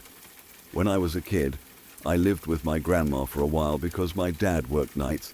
It just made more sense for me to stay there so I wasn't by myself every evening. I had my own room in her house, and at the time it felt normal. I slept there, kept my stuff there, and tried not to think too hard about how quiet the house felt once the sun went down. As I got older, I moved back home. Life changed, routines changed, and I didn't stay at my grandma's house anymore. I would still visit her once in a while, though, especially as her condition got worse. I wanted to be there when I could, but as an adult, going back into that house felt different. The place hadn't changed, but I had. The memories sat heavier. The silence felt deeper. And my old bedroom, the one I used to sleep in as a kid, gave me a feeling I couldn't explain. It wasn't just uncomfortable. It was creepy. The room felt wrong in a way that didn't make sense logically. Nothing bad had ever happened in there that I could remember. There was no obvious reason for the feeling. But every time I stepped inside it, my chest felt tight, like the air was heavier. The corners seemed darker than they should be. At night, it felt impossible to relax in that space. So when I stayed over, I stopped sleeping in that room altogether. Instead, I slept on the couch in the living room. It felt more open, closer to the front of the house, closer to light and movement. I told myself it was more comfortable, but really it was because I didn't want to be alone in that bedroom anymore. Even the couch felt uneasy sometimes, but it was the lesser of two evils. That night, I had trouble falling asleep. I remember lying there for hours, staring into the darkness of the living room. The TV was off. The house was completely quiet except for the faint, familiar sounds of an old building settling. The kind of sounds you normally ignore but become painfully aware of when you're trying to sleep. A soft creak, a subtle shift, the hum of something electrical somewhere far away. My grandma was asleep in her room. At least I assumed she was. With her dementia, her sleep schedule was unpredictable. Sometimes she would wake up in the middle of the night and wander, confused, not sure where she was or who was in the house. Because of that, I had trained myself to listen carefully for movement. I always needed to know if she was up, if she needed help, if she was safe.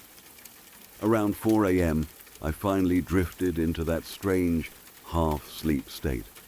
That in-between place where your body feels heavy, but your mind is still aware. You're not fully dreaming, but you're not fully awake either. You can still hear sounds clearly. You can still feel the couch beneath you. You know where you are. You know you're vulnerable. That's when I heard the back door open. The sound was clear, not imagined, not distant. The distinct noise of a door opening that hadn't been opened all night. And in my semi-conscious state, my brain immediately tried to make sense of it in the least alarming way possible. I told myself it was my uncle. He was supposed to come by later that day, and in my tired mind, that explanation felt good enough. I didn't sit up. I didn't open my eyes fully. I just listened. Then I heard footsteps. Slow, controlled, close. Before I could process that, I heard a voice right above my head say, "Hey." It sounded exactly like my uncle. The tone was casual, familiar, like someone greeting you quietly so they don't wake the rest of the house. For a split second, I almost responded. My mouth even started to move, but something about it felt wrong. The voice sounded like him, but it didn't feel like him. There was something off about the timing, about the closeness. He was standing too near, too quiet, too sudden. My body reacted before my mind did. I froze, completely, every muscle locked in place. I stopped breathing without even thinking about it. I didn't open my eyes, I didn't move my head, I didn't make a sound. Then the voice spoke again. "I know you're awake. I'll fucking kill you." The tone changed completely. It wasn't angry, it wasn't loud, it wasn't even threatening in the way you'd expect. It was sing-songy, almost playful, giggly in a way that made my stomach drop. The kind of voice someone might use when teasing a child. Soft, exaggerated, wrong. That was the worst part. If it had been shouted, if it had been aggressive, maybe my brain could have snapped into action. Maybe adrenaline would have taken over, but this voice felt calculated, enjoying itself like it was savoring my fear. I felt terror, unlike anything I had ever experienced. Not panic, not shock, pure, paralyzing fear. I forced my body to stay completely still. I stopped breathing entirely, holding my breath until my chest burned. I focused on pretending to be asleep, dead asleep, vulnerable but unaware. I didn't want to give it any indication that I could hear it, that I understood what was being said. Seconds felt like hours. I don't remember hearing footsteps leave. I don't remember the back door opening again. I just remember lying there, frozen, until eventually the feeling of absolute terror slowly faded into exhaustion. My body couldn't maintain that level of fear forever. At some point, I slipped fully into unconsciousness. When I woke up later that morning, daylight was filling the room. The house was quiet, too quiet. I sat up slowly, on my heart already racing again, and looked around the living room. Everything was exactly as it should be. The doors were locked. Nothing was out of place. No signs of anyone having been there. I checked on my grandma. She was in her bed, asleep, exactly where she should have been. She hadn't woken up during the night. She hadn't left her room. She hadn't spoken to me. She couldn't have. Nobody else had been in the house. There was no uncle, no visitor, no explanation. I tried to rationalize it. Sleep paralysis, a hypnagogic hallucination. my brain creating sounds and voices while I was half asleep. I clung to those explanations because the alternative was too disturbing to sit with. But deep down, something didn't add up. The clarity of the voice, the physical sense of presence, the way my body reacted before my mind had time to think. It didn't feel like a dream. It didn't feel like imagination. It felt like something real had stood over me while I was defenseless. I never slept on that couch again, and I never stayed the night in that house after that. To this day, when I think about it, I still don't know what happened. I don't claim it was a ghost. I don't claim it was a person. I don't know what it was. I only know how real it felt and how deeply it scared me in a way that never fully went away. Some experiences don't need an explanation to leave a mark. They just do.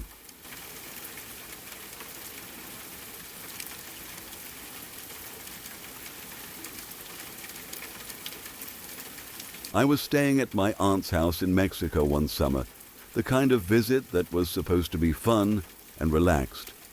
Their house was always full of noise during the day, family coming in and out, neighbors stopping by, music playing somewhere in the background, and the smell of food drifting through the kitchen. It felt lively and safe, the way family homes usually do. I had stayed there before without any problems, and I was excited to spend time with my cousin because we were close in age and always found ways to entertain ourselves. My cousin's room had 2 beds, pushed against opposite walls. The room was small but comfortable, with a single window that looked out into the street. At night you could hear distant traffic and the occasional dog barking. It wasn't scary or isolated. It was just a normal bedroom in a busy house, where I took the spare bed and we stayed up talking for a while, laughing about stupid things and telling stories until we got tired. When the lights went out, I remember having trouble falling asleep. I couldn't get comfortable. My legs felt restless, like I couldn't find the right position. At first I thought it was just the heat. Even with a fan running, the air felt heavy. I tossed and turned, trying to ignore the strange discomfort building in my thighs. It wasn't sharp pain. It was more like a deep ache mixed with a burning itch I couldn't reach. I tried rubbing my legs through my sweatpants, thinking maybe a mosquito had bitten me or something had irritated my skin, but the feeling didn't go away. It actually got worse the more I focused on it. And my mind started drifting into that half-awake state where thoughts don't make much sense and time feels stretched. I remember staring at the ceiling, listening to my cousin breathe on the other side of the room. She was asleep. The house had gone quiet in that late-night way, where even the normal sounds disappear. At some point I must have fallen asleep, but the sleep didn't feel deep. It felt thin and fragile, like I was floating just under the surface. I had the uneasy sense that something wasn't right, but I couldn't put it into words. There wasn't a dream I could remember, just a heavy feeling in my chest and the same burning discomfort in my legs. When I woke up, sunlight was already coming through the window. For a few seconds, everything felt normal. Then I shifted in bed and a sharp sting shot through my thighs. I sat up immediately, confused. The skin felt raw. I pushed the blanket aside and pulled down my sweatpants just enough to look. My inner thighs were covered in scratches. They weren't small marks either. They looked like long, thin lines, overlapping in places, exactly like a bunch of cat scratches. Some were fresh enough to still be red and raised. A couple had tiny beads of dried blood. I stared at them, trying to make sense of what I was seeing. I didn't own a cat.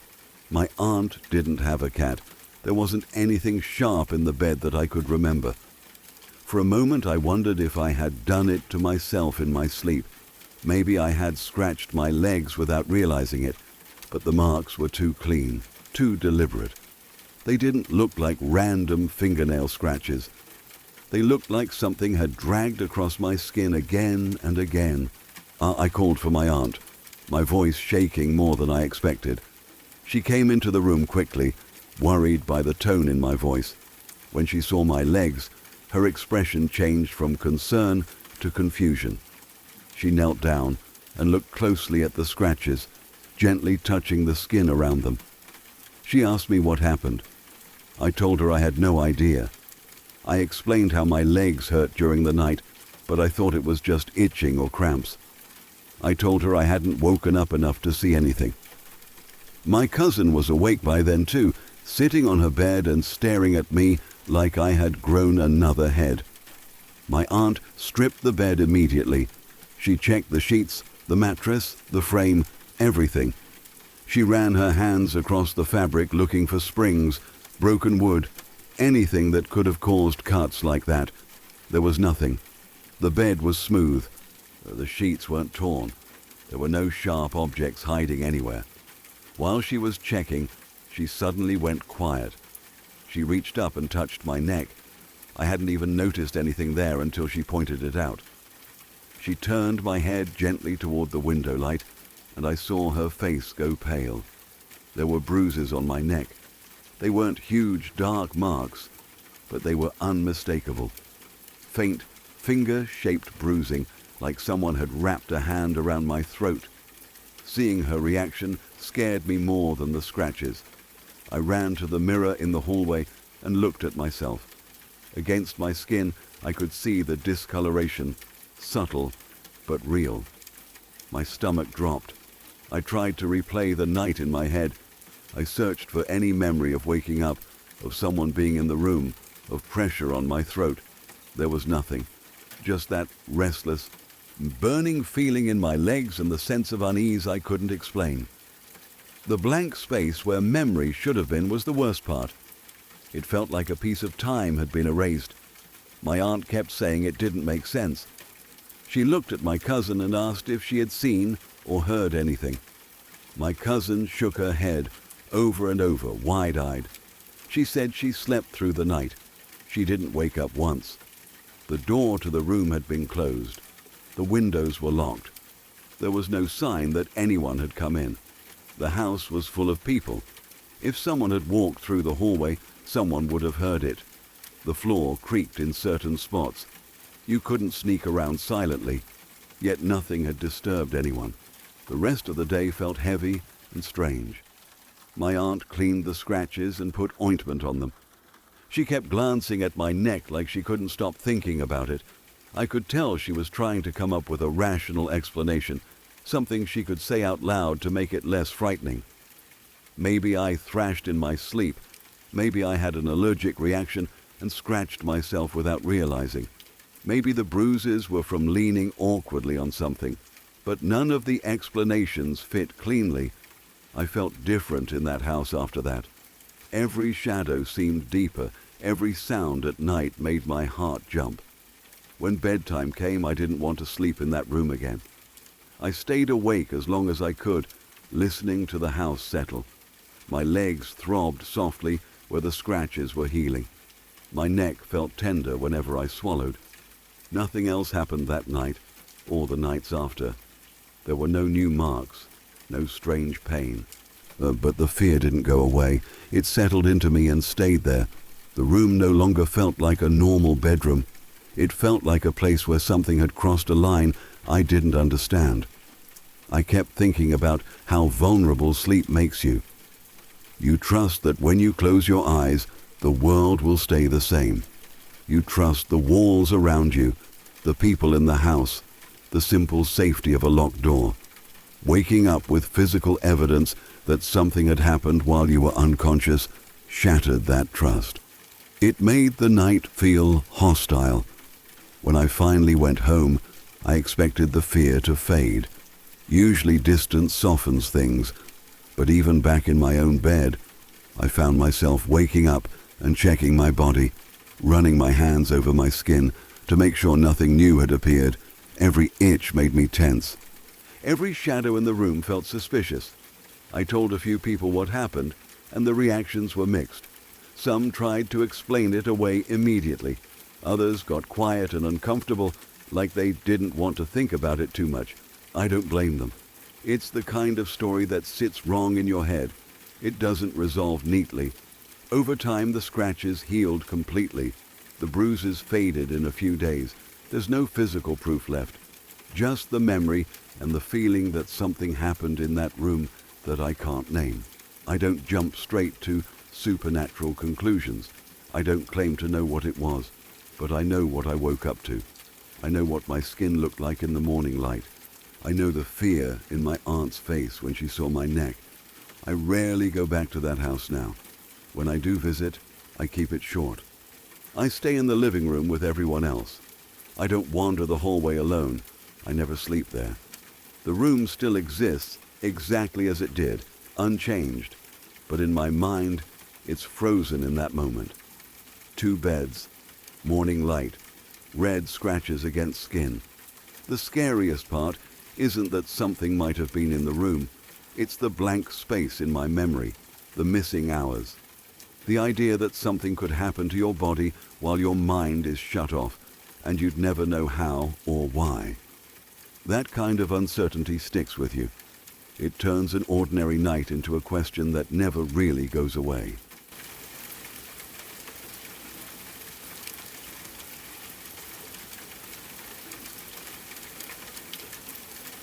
After my grandpa died, the house changed in a way that was hard to explain. Nothing obvious at first. The furniture was still in the same place. His chair still sat in the corner of the living room, like it was waiting for him to come back and finish a show. His slippers were still by the bed. My grandma refused to move anything for a long time. She said it felt wrong, like erasing him too quickly. The air in the house felt heavier, quieter. Even during the day, sound didn't carry the same way. Everyone spoke softer, without meaning to. My grandma started saying strange things not long after the funeral. At first she mentioned it casually, like it wasn't a big deal. She said she could feel someone getting into bed with her at night. Not just the mattress shifting, but the clear sensation of weight beside her, like a person lying down. She said she could feel the blankets pull slightly. Sometimes she felt a dip near her legs. Other times it felt like someone settling in next to her shoulder. The first time she said it, we assumed it was grief. Losing someone after decades of marriage has to do something to your mind. You build habits around a person. You expect their presence. Maybe her body was remembering the routine and filling in the gap.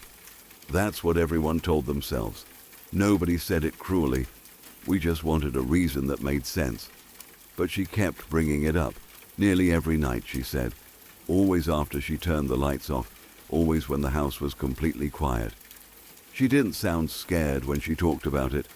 That was the part that unsettled me.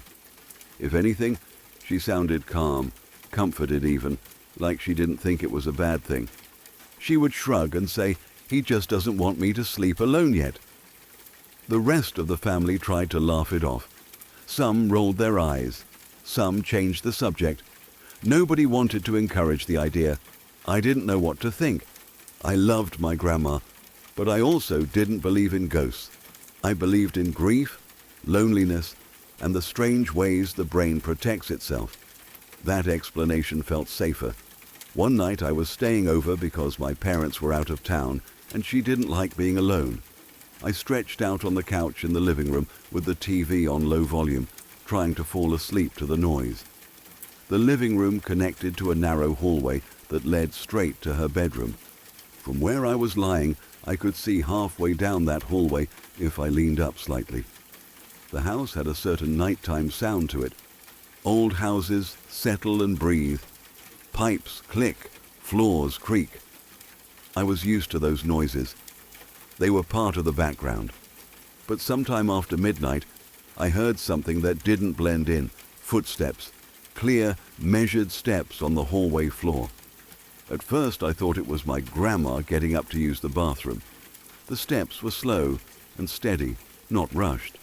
The sound carried in a way that made it obvious someone was walking from the far end of the hall toward her bedroom.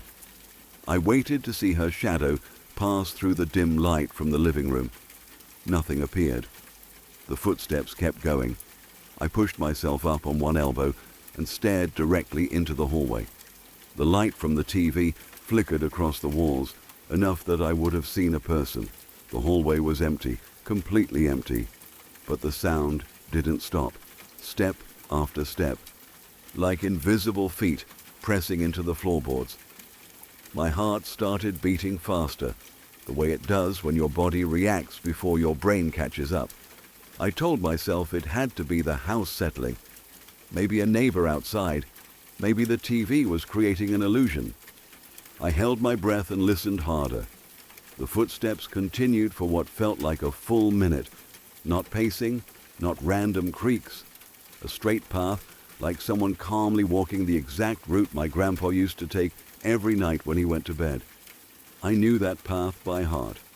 He always shuffled a little at the end, right before turning into the bedroom. The sound did the same thing. That was the moment my skin went cold. It wasn't just noise anymore. It was familiar. I stared so hard into that hallway my eyes started to water. I expected something to appear. A shadow, a shape, anything. But the space stayed empty. The footsteps stopped right outside her door. Silence. A silence so complete it felt thick. Then the TV turned off.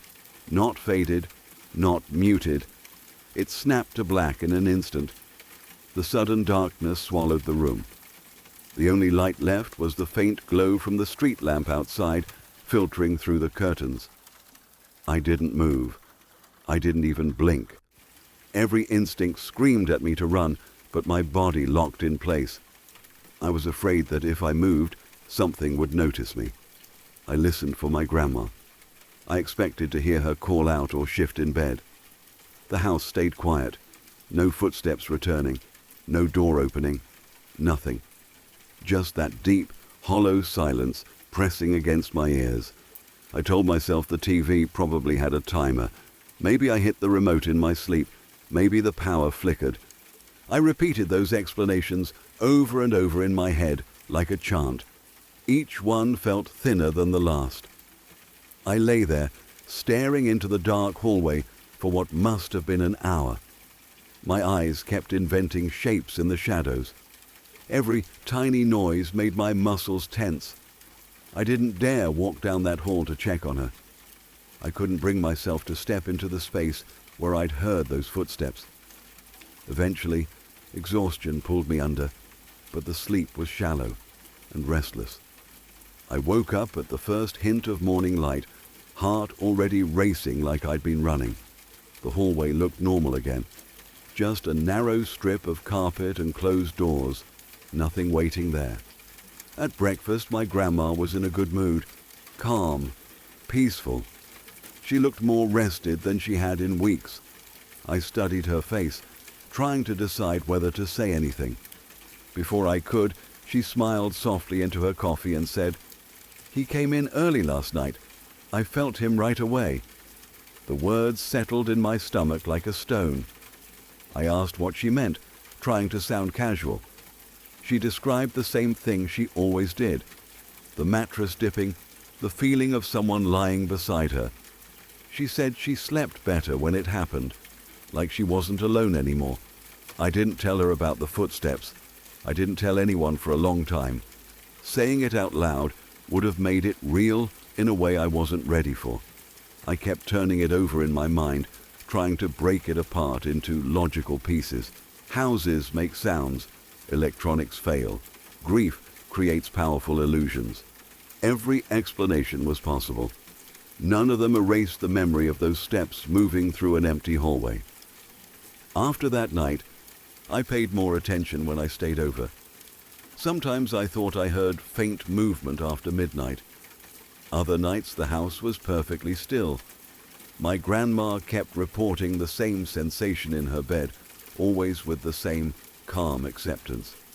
She never described a face, never a voice, just presence. What unsettled me most wasn't fear of something evil. It was the idea that love might leave an imprint strong enough to linger, that a routine repeated for decades could echo after a person was gone. The house had held their life together for so long, every step, every night, the same path to the same room. Maybe walls remember things in ways we don't understand. I still don't claim to know what happened. I don't tell the story as proof of ghosts. I tell it as a memory that refuses to fit neatly into reason. I heard footsteps that matched a man who no longer existed. I watched a TV shut off at the exact moment the sound stopped, and I saw the peace on my grandma's face the next morning. Years have passed since then. The house was eventually sold, the furniture scattered. My grandma moved into a smaller place filled with sunlight and noise and neighbors close by. She stopped mentioning anyone getting into bed with her. She said she finally felt like he'd gone where he needed to go. But sometimes, when I wake in the middle of the night and the house is quiet in that same heavy way, I think about that hallway. I remember staring into darkness while footsteps moved through empty space. I remember the feeling that I was listening to something deeply personal, something not meant to be witnessed. It didn't feel threatening. It didn't feel angry. It felt intimate, like I'd accidentally overheard a goodbye that took longer than expected. And even now, when I think about it, I don't feel terror. I feel a strange mix of sadness and comfort. If there was anything there, it wasn't trying to scare anyone. It was following a habit carved by years of love, walking a familiar path one more time, then another, until it finally faded into silence.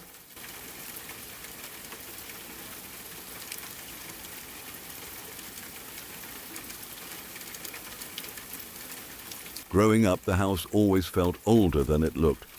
My parents told me it was about 100 years old when they bought it, but even as a kid I could feel that age in the walls. The floors creaked in a slow, tired way. Doors never shut quite right. In winter, the air had a cold, stale smell that no amount of cleaning fixed. Still, it was home. I lived there until I was 16, and most of my childhood memories are tied to that place. Some of my earliest memories include Pam. That's the name I gave her because I didn't know what else to call her. As far back as I can remember, I saw a little girl in the house who was pink and see-through, like someone had taken a normal child and turned the opacity down halfway. She wasn't dripping or glowing or dramatic. She just existed, a soft pink outline with shape and movement. She looked about my age when I was little. She never spoke in those early years. She would stand in doorways, peek around corners, or sit quietly at the end of the hallway. I wasn't scared of her at first. To a kid, she felt like a strange but normal part of the environment, like a shadow that had personality. I called her Pam because the name popped into my head one day when I was trying to explain her to my mum. I said it casually, like I was talking about an imaginary friend. My mom laughed it off at first. Lots of kids have imaginary friends. My dad, though, never liked hearing about Pam. He would get stiff and quiet when I mentioned her. I didn't understand why. To me, she wasn't imaginary in the playful way kids invent things. She was just there, consistent. Always the same shape, the same size, the same silent presence. As I got older, I kept seeing her. That's when my parents started to worry. Imaginary friends are supposed to fade. Pam didn't. When I was 13, my mom put me in therapy because I was still bringing her up in normal conversation. I remember sitting in that office trying to explain that I wasn't making anything up. I wasn't trying to be dramatic. I was describing something I genuinely saw. The therapist asked gentle questions, trying to guide me toward calling it imagination or stress. Eventually, I realized that the only way to make my parents relax was to stop talking about Pam altogether. So I did. I didn't stop seeing her. I just stopped acknowledging her out loud. I trained myself to look past her the way you ignore a stain on the wall after you've lived with it long enough. She would still be in the hallway sometimes, is still near the stairs, but I kept my mouth shut. Life got busy with school and friends and teenage distractions, and Pam became something I carried privately, like a secret I didn't want to unpack. Everything stayed quiet until we were getting ready to move. I was 16 when my parents put the house up for sale. The boxes were already stacking up in the spare room. The air in the house felt tense in that moving out way, like the place knew it was being left behind. About 2 weeks before we were supposed to go, I woke up in the middle of the night to see Pam standing in my doorway. She was clearer than I had ever seen her, still pink and transparent, but sharper around the edges. She raised her arm and pointed into the bathroom across the hall. Her voice was soft and flat when she spoke. It's the first time I had ever heard her say anything. "Look, my mum!" I turned my head automatically, following her finger. In the bathroom doorway, I saw a woman hanging from the light fixture by a cord. She looked heavy and wrong, like gravity had pulled her into a shape humans aren't meant to hold. Her face was grey and slack. Her boots hung crooked, and as I stared, one of them slipped off and hit the tile with a dull sound. I woke up gasping. My heart was pounding so hard it hurt. I ran to my parents' room and told my mum what I saw. The moment I said Pam's name, her expression shifted from concern to frustration. She thought I was backsliding into old habits after years of silence. I felt embarrassed and small, like I had broken an unspoken rule. Eventually, I convinced myself it was just a nightmare, the kind fueled by stress and moving anxiety. I went back to bed and forced myself to forget it. A few nights later, it happened again. This time I dreamed I woke to the sound of crying coming from the bathroom. It was a raw, broken sobbing that pulled me out of bed before I was fully conscious. In the dream, I walked across the hall and looked inside. The same woman from before was there, kneeling by the bathtub, sobbing so hard her shoulders shook. In her hands, she held a little girl under the water. The girl was Pam. Even underwater, she was pink and translucent. Her body was limp. The surface of the bath rippled gently around her hair. I remember the awful stillness of it, the silence between the sobs, the certainty that I was looking at the end of something. I woke up screaming. I was crying so hard I couldn't breathe. I ran to my mum's room and climbed into bed with her like I was 5 years old again. My dad was working a late shift, so it was just us. I told her what I saw, words tumbling over each other. This time she didn't look angry, she looked scared for me. She held my shoulders and kept telling me to breathe. That's when Pam walked into the room. She came through the doorway slowly, like she always had, but now there was intention in her movement. I stared at her and whispered to my mom that she was there. My voice sounded thin and broken. I pulled the blanket up to my neck and couldn't look away. Pam walked to the side of the bed and began pushing against me. The pressure was real, solid. My body slid across the mattress into my mom. I screamed and told her to stop touching me. My mom swore she wasn't touching me at all. And I could feel her being shoved too, our bodies shifting in ways that didn't match our movements. The mattress dipped and rolled like someone invisible was climbing between us. It lasted seconds, maybe a minute, but it felt endless. Then the pressure stopped. Pam stood there for a moment, watching, and slowly turned and walked out of the room. The doorway swallowed her, and she was gone. I cried until I was empty. My mom stayed awake the rest of the night, sitting upright against the headboard, eyes locked on the door. She never tried to explain what happened. She didn't tell me it was a dream. She didn't say I imagined it. She just stayed there, alert and silent. I never slept in that house again. We moved the rest of my things out during the day. I refused to be there after dark. 2 weeks after we were completely gone, the house caught fire. The back half and the garage burned badly. The official cause was listed as spontaneous combustion, which sounded like a placeholder for we don't really know. When I saw the damage from the street, the house looked wounded, like something inside it had finally burst. Since then, the property has changed hands over and over. I've heard it's been bought and sold 8 times in about 10 years. No one stays long. Every time I hear that, I think of Pam. Not in a dramatic haunted house way, but in a quiet, unsettled way, like a story that never finished telling itself. I don't claim to understand what I saw growing up. I don't insist it was a ghost in the classic sense. Memory is strange. Childhood perception is stranger, but I know the consistency of it. I know the fear in my mother's face that night. Now I know what it felt like to be pushed by something that wasn't supposed to exist. What lingers with me most isn't terror anymore. It's sadness. The image of that bathroom. The idea of a little girl trapped in a moment that never ended. Whether Pam was a manifestation of my mind or an echo of something that happened long before I was born, she felt real in the way grief feels real. Heavy, persistent. It's been years since I left that house, and I've never seen her again. No shadows in doorways. No pink outline at the end of a hall. Whatever was tied to that place stayed there. Sometimes I wonder if moving was a release for me or for her. Maybe both. I still dream about the hallway occasionally. The bathroom door open, the light humming. But when I wake up, I'm in a different house, a different life, and the air feels clean. The silence is just silence, and Pam, wherever she belongs, is no longer standing in my doorway.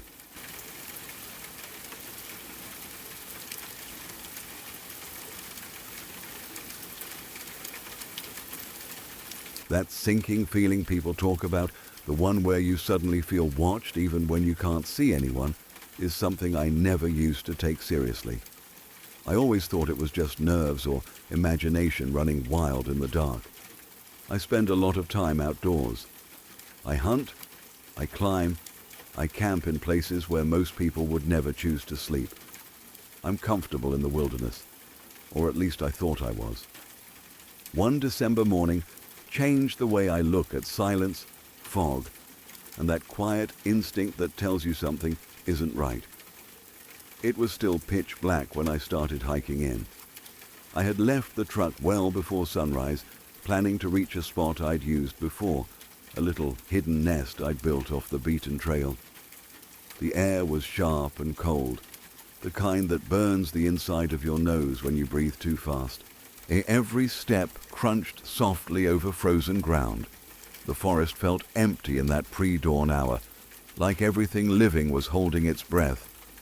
I hiked about an hour and a half, covering roughly 3 miles away from any main path. By the time I reached my spot, my beard was stiff with frost and my fingers ached even inside my gloves. I settled in about half an hour before sunrise. Normally, that's my favorite time. The woods slowly wake up, birds start calling, and the first light turns everything silver and blue. That morning, though, the wind picked up without warning. It came in hard, pushing through the trees in long, cold gusts that cut straight through my jacket. Then the fog rolled in. It didn't drift in gently. It swallowed the forest all at once. Within minutes it was so thick it felt solid, like I could reach out and touch it, and my visibility dropped to maybe 5 feet. Beyond that, there was nothing but white. I huddled down against a fallen tree, trying to block the wind. The cold seeped through the ground and into my back. I pulled my collar up and tucked my chin, focusing on staying still. That's when I heard the first snap of a twig. Normally, that sound is exciting. It means movement. It means game. It's the sound every hunter waits for. But the moment I heard it, a chill ran down my spine that had nothing to do with the temperature. It was instant and deep, like my body reacted before my mind did. Another snap followed, closer this time. Something was moving through the fog, slow and deliberate. I chambered around in my lever action .3 0-30 as quietly as I could. The small metallic click sounded loud in the thick air. I lowered myself flat on my back and tucked in tight against the log, rifle across my chest. The rustling continued. Leaves shifted, twigs broke. It circled closer, but I couldn't see a single shape through the fog. It was like the forest had shrunk down to a tiny bubble around me, and whatever was moving existed just outside that bubble. The sun started to rise somewhere beyond the mountains to my east. I could see a faint glow through the fog, enough to tell that dawn was coming. Visibility improved by inches at a time. The rustling didn't follow a straight path. Sometimes it sounded like it was right in front of me. Then it would shift behind me, then to my side. I remember lying there, heart pounding, feeling embarrassed at how scared I was. I told myself I was being ridiculous. Bears and mountain lions were rare in that area. I'd probably walked into a group of white-tailed deer bedding down. They were nervous. That was all. I kept repeating that explanation in my head, trying to calm myself. Finally, I decided to sit up. The moment I moved, the rustling stopped. Not faded, not moved away. Stopped. The silence that followed was worse than the noise. By then it was fully dawn. The fog was thinning fast, peeling away in ghostly sheets. I scanned the trees, expecting to see deer bolting away or at least standing frozen, watching me. There was nothing, no movement, no shapes, no animals. As the fog cleared completely, the woods opened up around me, empty and still. I was alone. At least that's what my eyes told me. I stayed in that area all day. I hunted like I always did, moving slowly, watching the wind, listening. I didn't see a single animal, not a deer, not a squirrel, not even birds. The forest felt wrong, stripped of its normal life. Hours passed under a grey sky, and the cold never lifted. By mid-afternoon, the wind had worn me down. My fingers were stiff, my face numb. I didn't want to risk hiking out after dark in that temperature, so around 3 o'clock, I decided to head back to the truck. The walk out should have been routine. I'd done it dozens of times. But from the moment I turned back, unease settled into my chest like a weight. Every step felt exposed.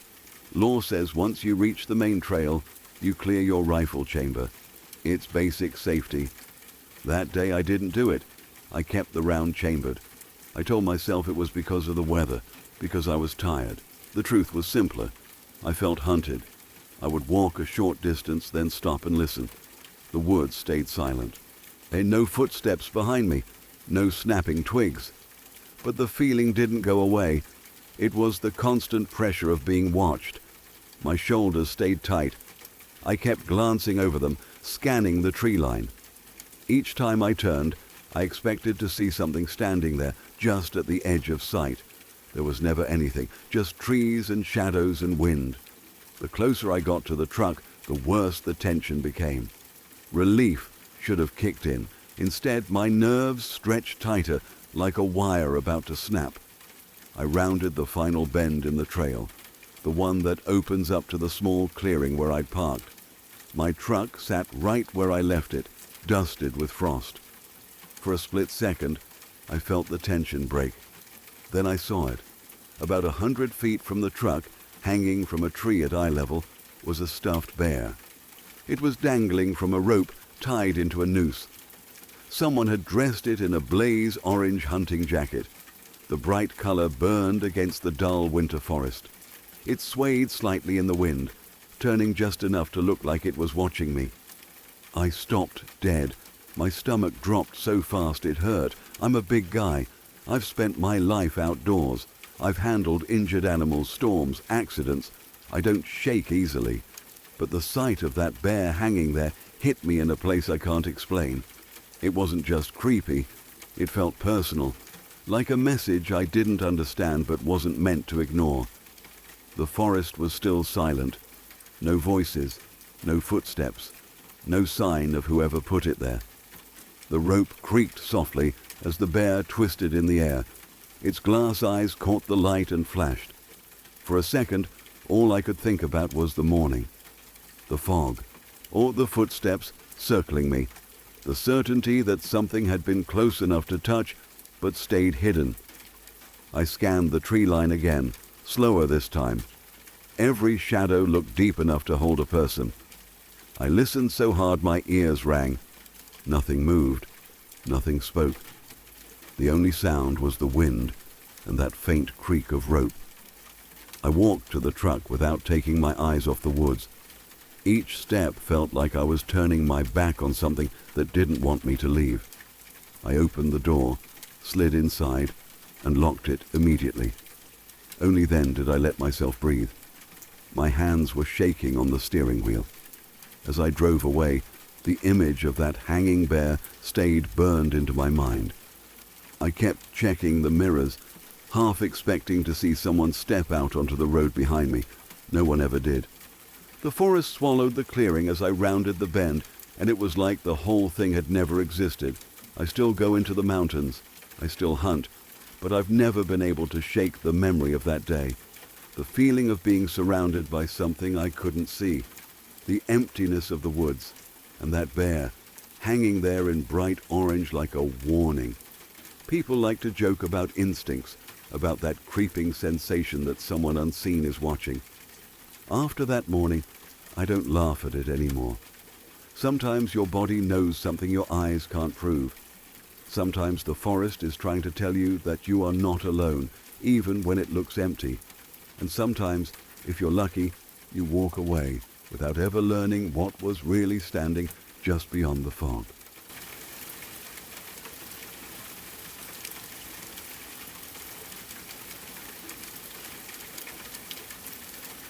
The story ends here. If this one stayed with you, please leave a comment. It really helps the channel grow. And don't forget to subscribe so you are here for the next one. Until then, stay safe.